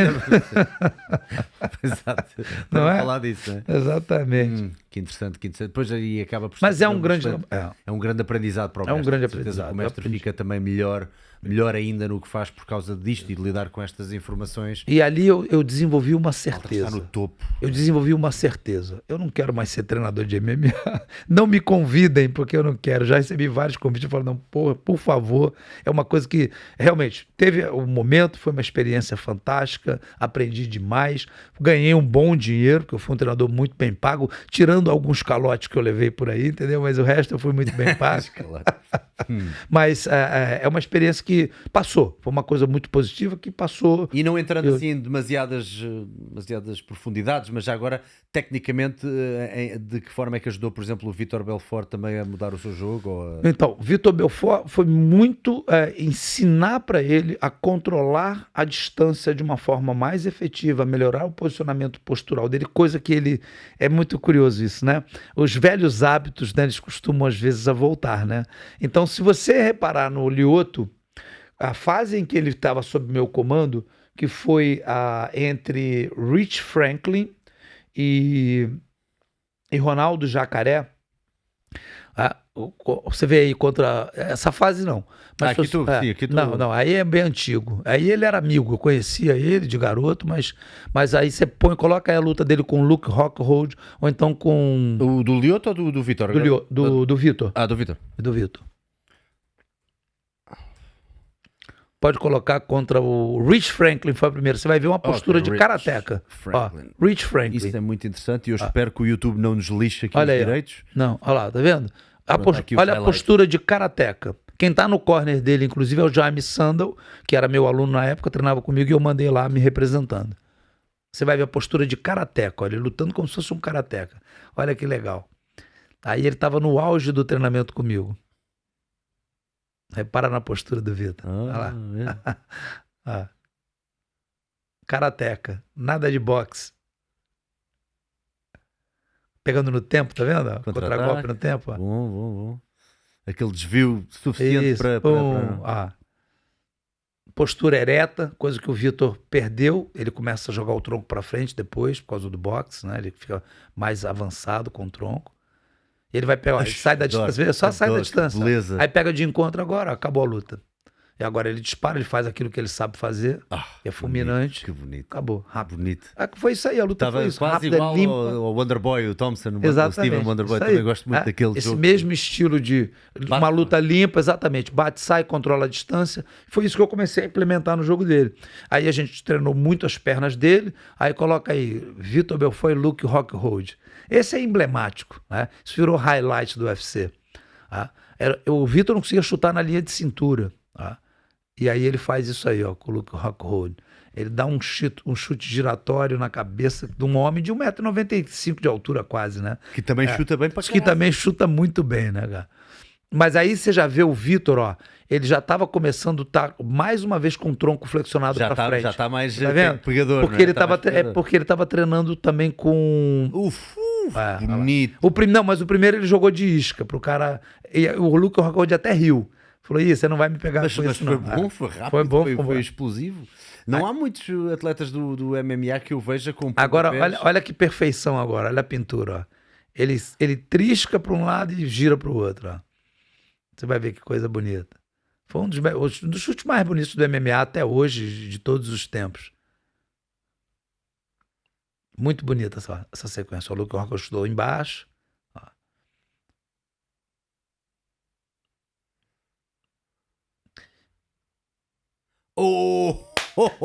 Acabou. Olha aí. Como é que eu não lembrava disto? Olha aí que coisa linda. E aí a câmera lenta que é muito bonita, você vê o movimento corporal dele. É que ele vai para um lado, vai. Ele faz o Lucas Rockhold sair na direção do chute. Ó. Tão bom. E ele gira já caçando, ó. Ele já gira na caça agora. Tão bonito. Olha lá, caçando e vai. Agora ele é matador, ele não é. Já vai na caça, exatamente. O Vitor, cara, tecnicamente é um dos caras mais talentosos que eu já vi na minha vida. E olha o físico dele nesta fase, mesmo perfeito. Tava no auge do TRT, né? Tá light. Nós tava no auge do TRT, tá? Agora que eu ouvi o TRT. Testosterone treatment, né? Reposition treatment. É isso. São todos, né? São todos. Sim. Toda a gente tá. Tem muita gente que diz que não, e eu não vou dizer que sim, mas eu nunca vi. Se me perguntar, eu nunca vi. Eu realmente não estava lá para ver, mas é uma realidade, né, do mundo do esporte.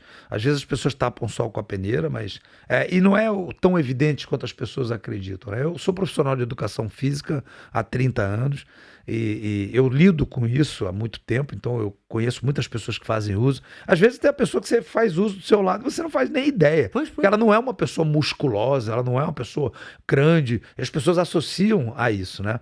O anabólico esteroide, ele tem várias funções, uma delas é aumentar a performance atlética, mas ele tem outras também, que é para a saúde, para a qualidade de vida. Ninguém olharia na rua para um Lance Armstrong e diria tipo, este gajo está carregadinho. E ainda no outro dia revi o documentário dele, A Mentira de Lance Armstrong. Sim. O enxovalho, ele foi a pessoa mais registada a dizer eu nunca fiz, eu juro por tudo, eu nunca fiz. E depois, depois foi flagrado daquele jeito, né? Mas quer dizer, com todos os patrocínios, com tudo, ele não podia dizer, ele não podia. E de facto depois foi flagrado. E achei uma injustiça tal, porque de repente temos os outros todos a fingir que não, eu disse a ele para parar, ele estava descontrolado. Eu sempre tive, não sei, vai-se foder. É uma hipocrisia que não tem fim, não tem fim. Eu já testemunhei, né? Eu que já estive lá dentro assim do esporte profissional, já testemunhei vários assim, falar que absurdo, e cadê o meu? Que absurdo, me dá o meu. Então, quer dizer, mas assim, é muita. Aquilo que a gente estava falando sobre polir o caráter, né? Você ter a hombridade de falar, olha, eu usei, todo mundo usou e eu usava também, então usei. E aí? Agora é isso, né? Eu costumo dizer assim, você tem o direito de fazer o que você quiser na sua vida. Você pode pegar o carro e dirigir pela contramão. Você só precisa arcar com as consequências desse ato depois. Tá? Você tem que ser... Eu não gosto que os miúdos novos, que a malta nova comece a ver nisso maior importância ou uma preponderância maior em relação a todo o trabalho, toda a disciplina. Eu acho que os esteroides são 1%. Quando a gente pensa mas 1% em termos... em alta competição faz diferença também. Claro, mas quando a gente vê assim, né? A gente vê os atletas de alto rendimento, esse discurso é um discurso inflamado, né? De que isso que você falou agora é bonito, pega, poxa, a juventude, ver isso. Mas olha, quando você pega os atletas russos, garotos de 14, 15 anos, era a própria comissão atlética que era formada por senhores de 40, 50, 60 anos de idade que fazia o protocolo de anabolizante para eles. E por isso que hoje a Rússia foi banida dos jogos. Né? E isso é uma prática comum não só na Rússia, em vários países, que é muito bem acobertada na maioria, e por isso que os escândalos não ocorrem. Mas para quem é do meio sabe que isso é uma coisa que acontece e os próprios jovens atletas são aliciados a entrar nesse meio para que eles possam ter, né, aquele milésimo de segundo a mais, aquele centésimo de segundo a mais, e aquilo que na verdade é um jogo político, onde os países estão querendo se sobrepor aos outros numericamente em termos de medalhas e acabam sacrificando os seus jovens para isso, entendeu? Pois, então, quer dizer, eu penso muito, nós cá em Portugal a nossa realidade é um bocadinho diferente, temos muitos, em todo lado é assim, mas muito amador que nem sequer faz questão de competir em algo substancial e que está carregadinho, e isso é que me faz confusão, é só isso. Tudo bem, cada um tem a sua vida, mas quando é mal feito, ou quando é feito de uma forma que não é acompanhada, não tem qualquer tipo de profissional a dizer o que fazer ou como fazer, podem estar efetivamente a mexer na sua produção natural de testosterona, não é? sim, como tudo, né? Porque ouviram dizer que o seu herói toma, e é uma coisa completa, é uma estratosfera diferente, não é? É assim, tempos diferentes, né? Você lembra, antigamente, era bonito ver lá o Clint Eastwood fumando um cigarro. Pois é, tomando um uísque, né? Era bonito, e até hoje a gente vê. Você vê aí, tem inúmeras séries de televisão que você vê o cara, em todo momento em que o cara tá, ou ele tá na casa dele, tá com uma taça de vinho, se ele tá no escritório, tá com um copo de uísque, né? E a gente sabe que o álcool é uma droga pesada e ela tem efeitos metabólicos devastadores, né? Mas ninguém fala sobre isso. A gente sabe que analgésicos, né, eles são hepatotóxicos de uma maneira determinante, a causar aí danos no fígado hepático, que às vezes são letais. Mas ninguém fala sobre isso. Toma-se Advil, a torta é direito por aí. Isso então é o que eu te digo, entendeu? Existe todo um processo mitológico, digamos assim, em cima de alguns assuntos, né? E as pessoas tendem a dar mais valor a uns do que a outros. O anabólico, ele é uma substância química, ele faz mal, como qualquer substância química fará mal, se ela for mal utilizada. Se você tiver o correto uso, não. Se você tiver o abuso, sim. Por isso que é o uso e o abuso. Claro, então, claro. tem a função... como é que se diz? Anabólica? Não, ela tem uma função em termos de medicamento, como medicamento. Sim, ela, terapêutica. Isso, exatamente, sim. A função terapêutica dela. E agora, é claro, as pessoas usam pelo benefício do efeito colateral que é desejado nesse caso. Só não gosto que mascar... Para eu ser bem entendido e para que conste que eu também não tenho nada contra, até porque eu já consumi, mas já tomei, mas não gosto quando mascara ou quando se cria o atalho do trabalho que efetivamente merece. Sem dúvida. Mas não cria, tá? O que eu posso te dizer é assim, que não cria.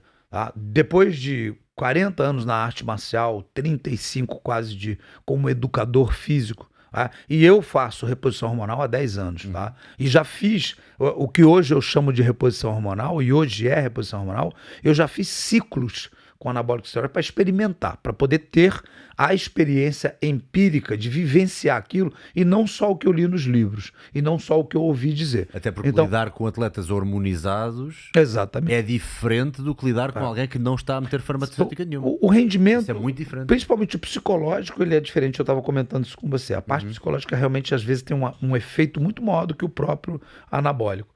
Agora, o que eu posso te afirmar categoricamente, tá? Dentro da minha experiência acadêmica e empírica, o anabólico esteroide, ele é uma peça de um quebra-cabeça. Ele não é o que vai potencializar, ele não vai trazer performance técnica, física, tá? Ele não vai trazer nem força para você se o seu treinamento não estiver sendo feito da maneira adequada, se a sua alimentação não estiver sendo feita da maneira adequada, o seu descanso não estiver sendo apropriado, não vai trazer resultado. Pelo contrário, ele vai te trazer todos os efeitos colaterais, todos os malefícios, e você não vai ter o resultado desejado. Até vai ser frustrante. Então, por isso que ele não pode ser encarado como um atalho, porque ele não é atalho. Exatamente. E quem já provou dele como atalho tem um amargo gosto, porque sabe o que acontece depois. É ginecomastia, é problema hepático, é problema renal, é uma série de problemas que ele pode causar potencializado pela má alimentação, pela falta de treinamento. Então, quer dizer, aquilo que eu te falei, é um quebra-cabeça. Eu faço a reposição hormonal há 10 anos, tenho 57 anos, continuo treinando em alta performance, levanto peso, surfo, ondas grandes, continuo conseguindo lutar com atletas em alto rendimento, e isso tudo por conta de quê? Uma alimentação regrada, um treinamento muito bem feito, um descanso adequado, né? Tudo aquilo que a gente encontra no Bushido, né? Que a gente falou no começo. E o uso da reposição hormonal que me ajuda a me manter mais saudável, Tá? Me ajuda sim, tanto em termos emocionais como em termos físicos. Ela diminui o efeito da sarcopenia, da osteopenia, tá? Ela melhora o teu humor. Por quê? Porque o hormônio, a gente existe we are slave hormones, né? About hormones. E nós somos mesmo, porque você vê, por exemplo, uma mulher no ciclo menstrual, como é que às vezes ela tem uma variação de humor absurda. Claro. Por quê? Completamente diferente. Simplesmente porque o hormônio dela foi de uma tampa para outra, de uma hora para outra. Então, muda mesmo. O homem é igual. Quando você vai entrando na andropausa, os teus níveis de testosterona começam a cair e o homem se sente menos homem, ele se sente cansado, ele tem menos desejo sexual, ele tem menos ímpeto, ele se torna uma pessoa triste, deprimida, e ele acha que é a vida. Mas não é, é o hormônio. E aí eu já presenciei isso acontecer. Alunos meus que não faziam reposição hormonal e viam num processo de depressão, de tristeza, de fraqueza, casamento afundando, sem desejo sexual. De repente, foram uma consulta não de um psiquiatra, mas de um endocrinologista, fizeram um tratamento de reposição hormonal e a vida deles mudou. Voltaram a produzir, voltaram a ter alegria, voltaram a se sentir bem. Então, quer dizer, é uma coisa a se estudar, é uma coisa a se entender e não é uma coisa a se condenar antes de saber do que está falando.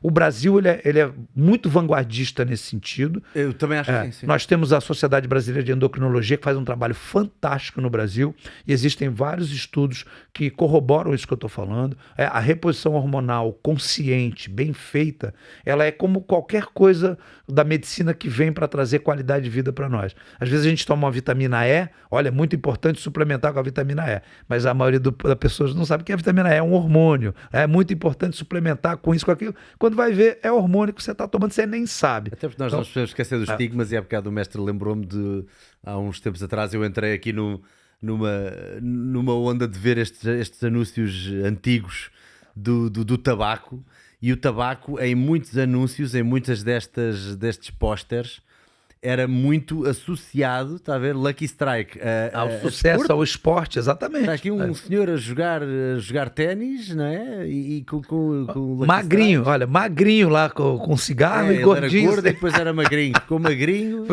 Foi do cancro que ele pegou no pulmão. Já viu. E depois é a classe, não é? Aqui a classe, era um sinal de classe. Exatamente. As crianças fumavam. Mais bonita com um cigarro As crianças fumavam. Então, quer dizer, são tempos diferentes, entendeu? Era o conhecimento, né? Eu costumo dizer que o superpoder do ser humano é o conhecimento. Aquilo que você não tem na tua vida é por causa de alguma coisa que você não sabe. Não sabe, né? Então, quando você passa a saber, você tem esse poder na sua mão. O problema é que a grande maioria não faz uso do poder que tem.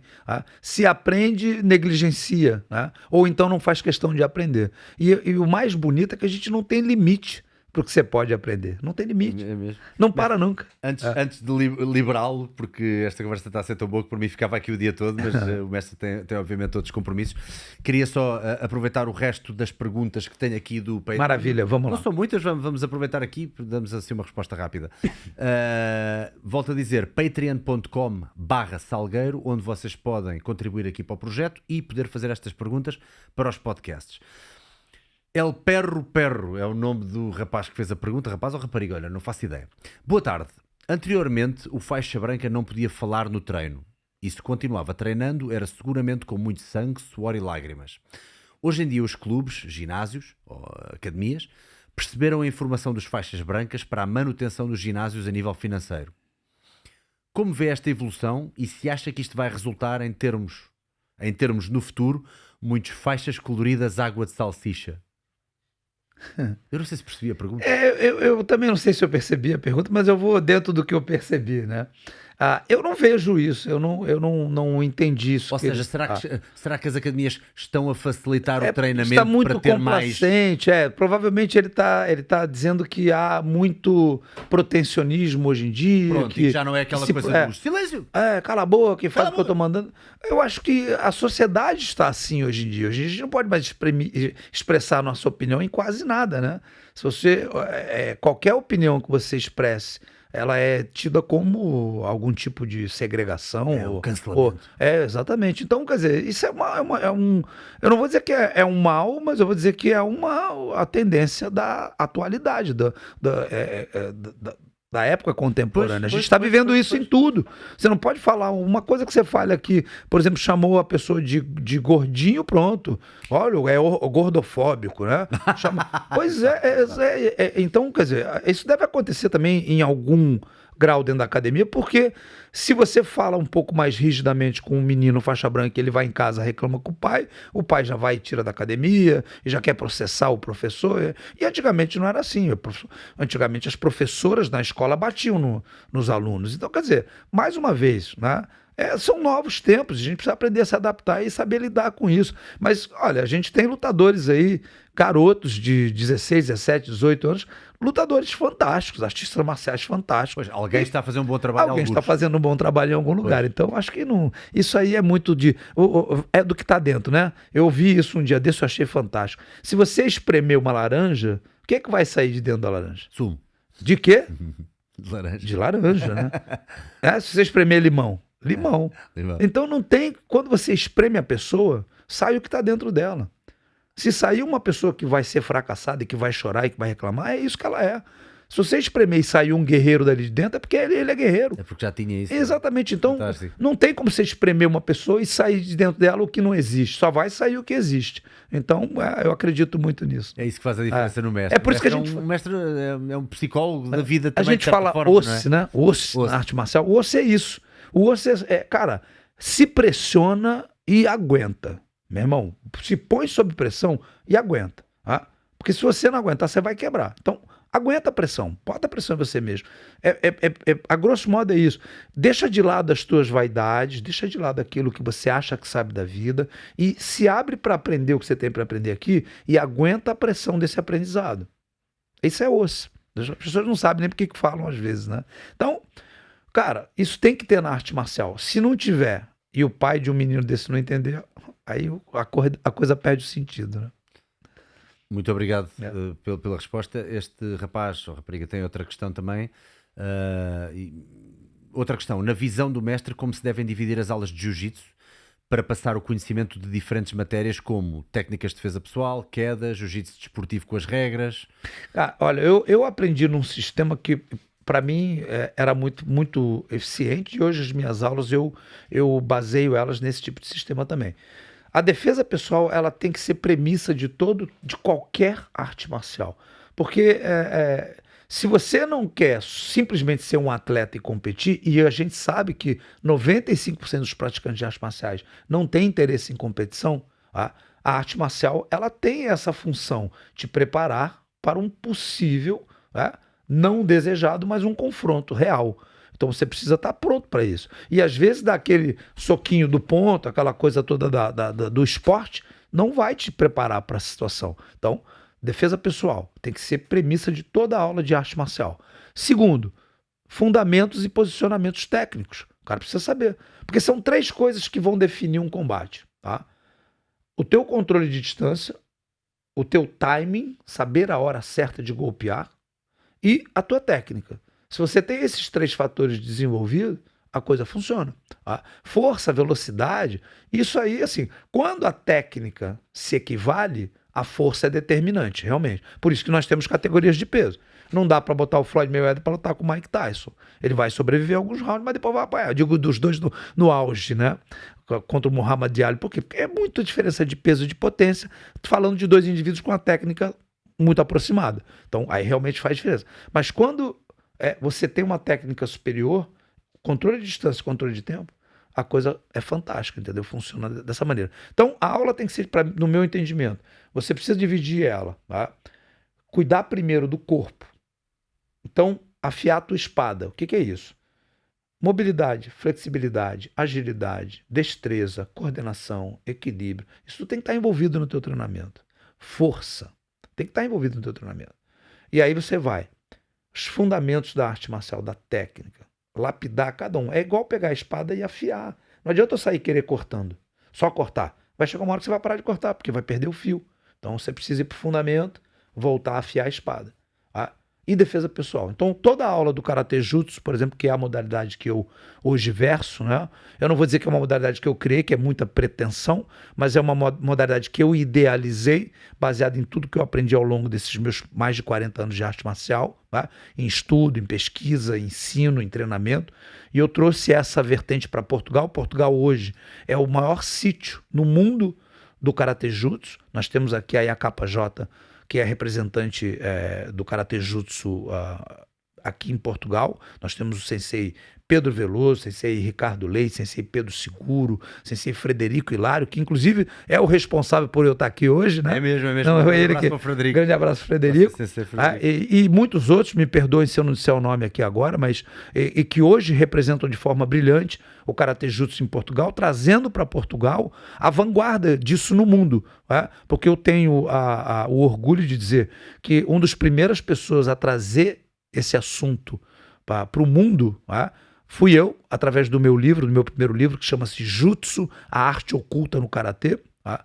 Onde eu trago essa vertente, essa faceta que o Karatê tinha como arte de defesa pessoal, como técnica marcial e não como desporto.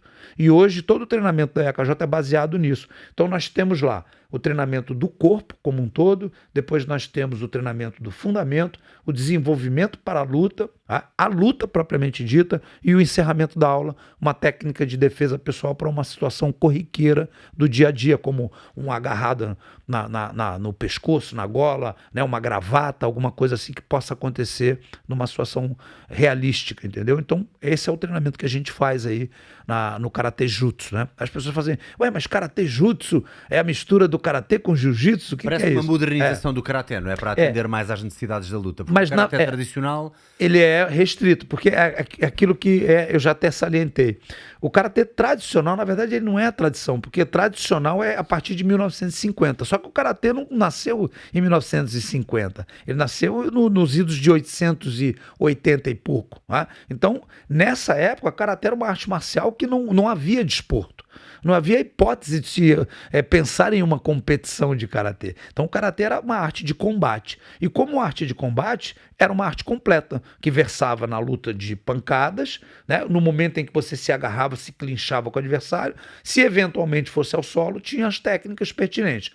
Ela era uma técnica muito completa? Não era muito completa, era rudimentar. Assim como se você olhar um lutador de boxe da década de 20 e olhar um lutador de boxe hoje como o Canelo, por exemplo, você vai ver uma diferença brutal no caminhar, no movimentar, porque hoje em dia nós temos atletas infinitamente superiores, né? Então, todas as artes se desenvolveram nesse sentido. Então, o Karatê Jutsu também vem se desenvolvendo. E, obviamente, eu como mestre, né, em Jiu-Jitsu, em Karatê, o que eu fiz? É claro que eu agrego valor, né? Eu vou te falar uma coisa aqui, assim, que muita gente que vai ver aí, que é do Karatê tradicional, vai torcer o nariz, mas vai ter que me dar o braço a torcer, como a gente diz no Brasil, né? Ver para crer, não é? Por quê? O próprio mestre que introduziu o Karatê para o mundo, que é o mestre Gichin Funakoshi, um dos pioneiros, no primeiro livro dele, ele diz o seguinte frase: trazer Jiu-Jitsu para dentro do seu Karatê é uma grande vantagem.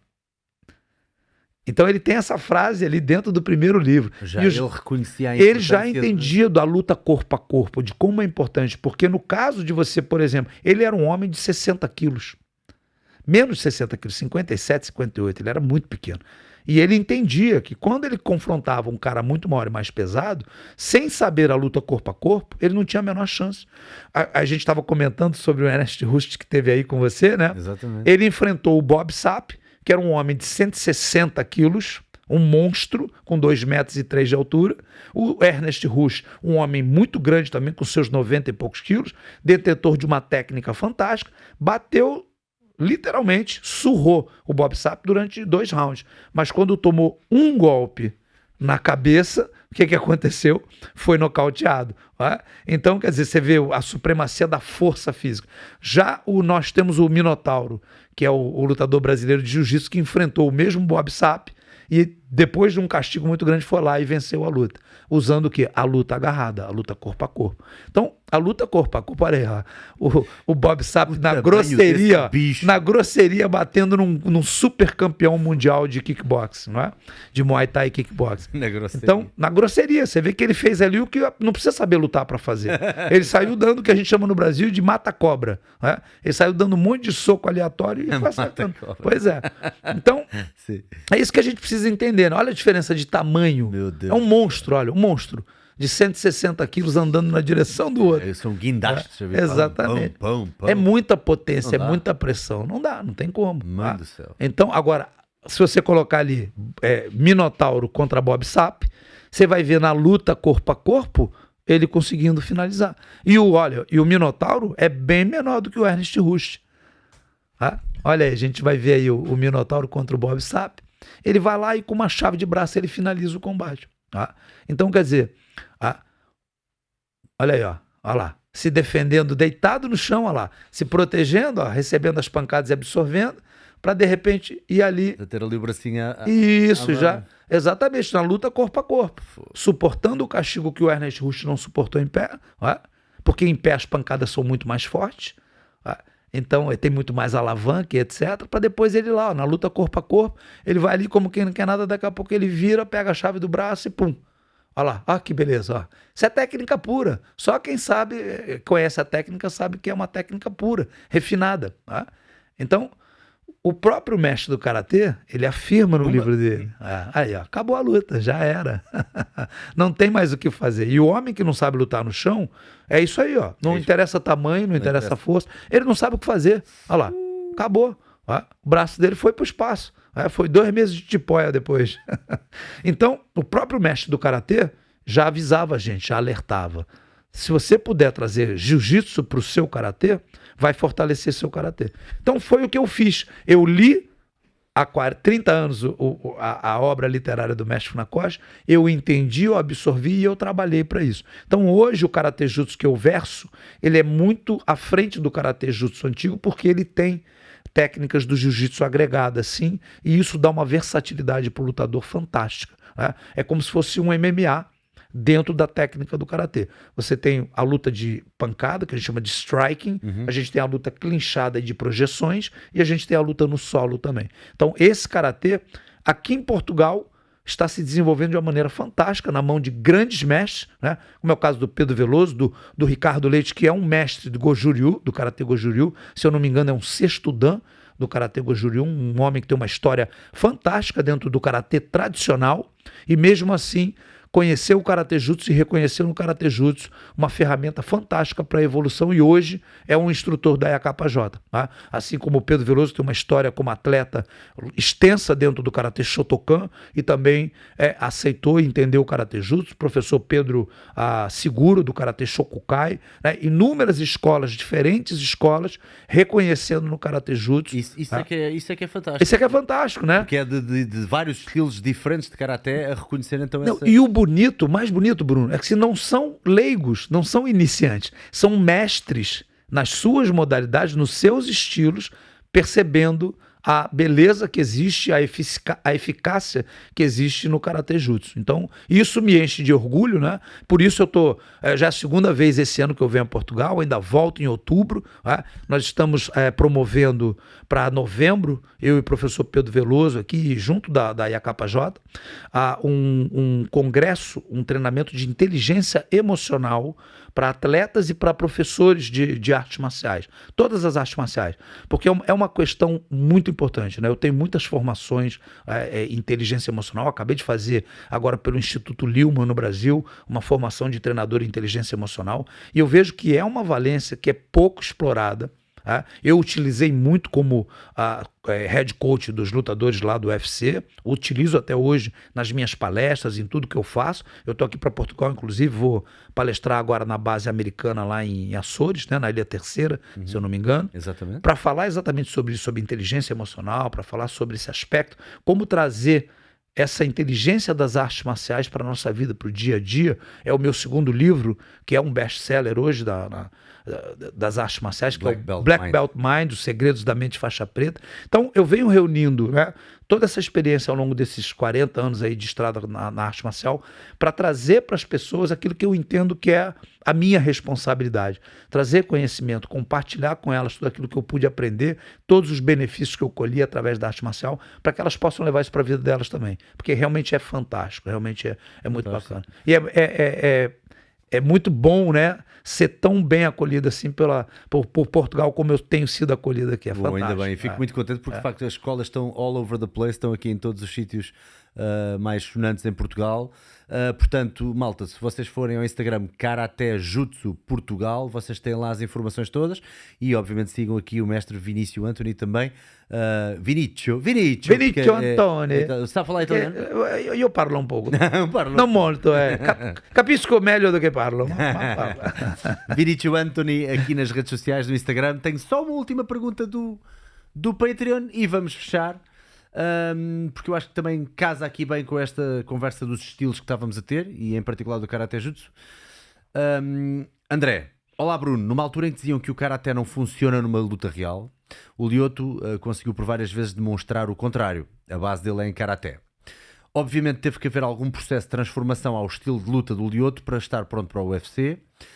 Nós já falamos há pouco um bocadinho sobre isto, mas em particular mais na questão do Karaté, e sei que o mestre disse também qualquer coisa dele depois não confiar tanto na sua base de Karaté, portanto é só darem um toquezinho nessa questão. Sim. Quão profunda foi esta transformação e como é que foi conseguida? Então, vamos lá. Isso é uma importante parte a ser entendida pelas pessoas, tá? O Karatê, por si só, ele não tem como ser eficiente no MMA. Ele não vai funcionar.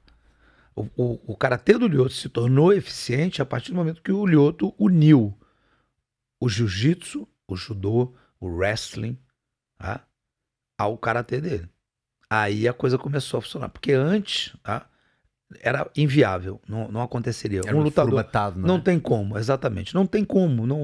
Você não tem recursos. Você não tem armas o suficiente. É a mesma coisa que você ir para uma guerra, lutar com um revólver, enquanto lá do outro lado tem tanque de guerra, avião e etc e tal. Então não é possível. Você tem chutes, socos de média a longa distância, né, de aceleração linear, e basicamente a luta do Karatê se transcorre nessa situação. E do outro lado você tem um cara que soca cruzado, engancha em curva, giratório, saltando, o cara chuta, o cara agarra, o cara derruba, o cara estrangula. Então é muito recurso contra pouco recurso. Então, quando o Lyoto passou a entender e dominar essas outras disciplinas, foi que ele teve a confiança de impor o jogo dele de karatê. Porque aí você se sente seguro. Você sabe que se a pessoa te agarrar, ela não vai te derrubar facilmente, porque você sabe como defender a queda. Você sabe que se você cair no chão, a pessoa não vai te finalizar facilmente, porque você sabe como se defender. E isso traz a segurança para começar a lutar. Todas as vezes que eu enfrentei alguém, e foram muitas, né, que era karateca e não sabia luta de chão, com muita facilidade eu levava essa pessoa para o chão e finalizava. Por quê? Porque a própria pessoa se sentia insegura de colocar o jogo dela completamente com medo de ser derrubada. Então ela sabia que se ela fosse muito para me bater, era fácil de ser agarrada. Então ela não vinha. E aí ela acabava perdendo o melhor que ela tem no karatê, que é o controle de distância e o timing. Então isso é muito ruim. Então quando você adquire essa confiança, aí você consegue impor o teu jogo sem medo do que pode vir de lá. Tá? Então é fundamental para o lutador de qualquer modalidade, de qualquer estilo. Você precisa ter o complemento. Não ache que a sua arte é capaz, uma técnica, um estilo é capaz de sobrepor a um lutador completo. Não é. Por isso que eu idealizei esse estilo do Karatê Jutsu, onde nós temos ali, né, todo um trabalho ostensivo no Atemi Waza, que é a parte de pancada, no Nage Waza, que é o clinch e projeção, e o Newaza, que é a parte de solo. Mas você fala, mas é tão completo quanto o jiu-jitsu? Não. É um protocolo antijogo para evitar a finalização, para evitar ser derrubado. Tá? E hoje em dia a gente vê muito isso no UFC. Atletas que não são exímios lutadores de chão vencendo campeões mundiais de jiu-jitsu no chão. Por quê? Porque eles implementam esse protocolo defensivo tão bem que eles anulam. A gente viu ali o Rodolfo Vieira, não sei se você viu essa luta no UFC. Rodolfo Vieira é um dos maiores campeões do jiu-jitsu do mundo, lutando, eu não vou me lembrar com o nome dele, mas coloca a derrota de Rodolfo Vieira por finalização no UFC. tá? E você vai ver ele sendo finalizado por um faixa azul de jiu-jitsu, tá? Que venceu ele com... este Anthony Hernandez? Agora sou sincero, Ele mesmo, essa luta mesmo. Ó, esse cara finaliza um dos maiores campeões do jiu-jitsu, do mundo do jiu-jitsu. Por quê? Porque ele foi capaz de impor um jogo de controle de distância, de trocação. Tá? Ele aí já está no final da luta. O Rodolfo já está exausto de tentar finalizar ele, não conseguir. Tá? E aí ele coloca o jogo superior dele. Ó. Todo ataque do Rodolfo é rechaçado, é defendido. Ó, o sprawl, tá morto. Técnica básica. O sprawl é técnica básica, né? E ele fez isso durante toda a luta. Ó. Finalizou. Olha lá, vai finalizar um campeão, um multi-campeão mundial com uma técnica do jogo dele. Isso é praticamente impossível, tá? Uau. Agora, se tornou possível por quê? Porque ele resistiu durante 2 rounds o castigo que o Rodolfo entregou para ele, entendeu? Então, é o que eu digo, né? Não adianta você subir no octógono com uma única modalidade. Todo mundo diz que o jiu-jitsu é a luta mais eficiente do mundo. E realmente é quando você vai confrontar contra estilos. E o Royce Gracie provou isso. Quem conhece o Royce sabe que ele é um excelente lutador, mas ele não é o melhor de todos do jiu-jitsu, ele não é com a melhor técnica, com a maior força, com a maior velocidade. Tá? O irmão dele, o Rickson, era muito superior. Por que escolheram o Royce? Porque o Royce ia provar o que o jiu-jitsu queria provar para o mundo, que você não precisa ser o mais forte, você não precisa ser o maior, você não precisa ser o melhor, você só precisa saber o que você está fazendo. E ele foi lá e fez. Ele era um cara que encorajava. Você olhava pra ele e falou, pô, vou matar esse magricelo aí, né? Ainda mais de kimono, ele ficava mais magro ainda. E aí ele ia lá e pegava gigantes e finalizava com uma técnica superior. Quando o mundo descobriu o jiu-jitsu, o que aconteceu? Ele começou a perder. Ele foi finalizado pelo Matt Hughes, que deu uma aula de jiu-jitsu pra ele. O Matt Hughes derrubou, passou a guarda, montou, pegou as costas e finalizou. Ele fez jiu-jitsu, né? E, inclusive, quando perguntaram pro Rorion Gracie, bom, então o jiu-jitsu perdeu hoje? Ele falou, não, o jiu-jitsu ganhou, porque o Matt Hughes era jiu-jitsu fez... contra jiu-jitsu. Era jiu-jitsu. Então eram 2 atletas que conheciam o jiu-jitsu. Mas quando realmente você não conhece a luta de chão, ela é determinante num combate defensivo. Já no mundo do MMA, quando se trata de atletas profissionais, se você souber como anular, fazer o antijogo, ela já é fantástica, é fundamental. E o Kata Jutsu traz essa proposta. Você não precisa ser um exímio lutador no chão, a não ser que você queira. Né? E se você quiser, deve procurar aulas de jiu-jitsu, porque é o melhor caminho. Agora, ele tem lá um protocolo defensivo para evitar e anular a luta de chão e trazer o combate para a tua área de novo, que é a luta em pé. Fazer exatamente o que esse menino fez aí. Ele evitou o chão o tempo todo e quando ele trouxe para a área de combate, que era a dominância dele, conseguiu finalizar. Temos com isto uma coisa interessante, que é, não vamos com isto rebeliar-nos contra aquilo que sempre nos deu a ganhar, não é? Se o Lyoto Machida, se a vertente, o forte dele é o karaté, a ideia não é anular o karaté para agora implementar outras coisas, é implementar as outras coisas para poder, enfim, usar o karatê com toda a potência que o karatê tem. Mestre, obrigado por este QI incrível. Maravilha, eu que agradeço. Anos, porque, tal como disse no início, sempre um prazer. É absorver para depois devolver, e é esse QI que nós precisamos para poder ser espalhado pelas pessoas e para espalhar mais esta mensagem. E de certo que os seus alunos aqui em Portugal também estão muito felizes com o resultado, porque senão não iriam tantas vezes ter consigo. E agora fico contente também de vir muitas vezes a Portugal. Gosta de Portugal então? Muito. Qual é que é a melhor comida que já provou aqui? Rapaz, é champana, olha, ontem eu comi um bacalhau. Eu gostaria de lembrar o nome do restaurante só para poder fazer a referência. Eu comi um bacalhau ontem fantástico. Se eu não me engano, eu vou falar o nome errado do país. Não era da Noruega, era da Finlândia. Era da Islândia. Sensacional o bacalhau com batatas ao murro. Nós roubamos o bacalhau dos outros, mas depois temos uma receita incrível. Isso, e uma taça generosa de cartucha, que eu adoro também. Fantástico, fantástico. Mas Mestre, é isso. Muito obrigado pela sua presença aqui e numa próxima vez temos que fazer uma parte 2, falar um bocadinho mais se calhar sobre treino, condicionamento físico. Maravilha. Porque o mestre também, ainda há bocado estava aqui a mostrar o vídeo, estava a olhar para as suas pernas. Estamos aí. Lá no Brasil o pessoal costuma dizer que é Jequitibá-rei, que é aquela árvore que tem um tronco desse tamanho. Jequitibá-rei.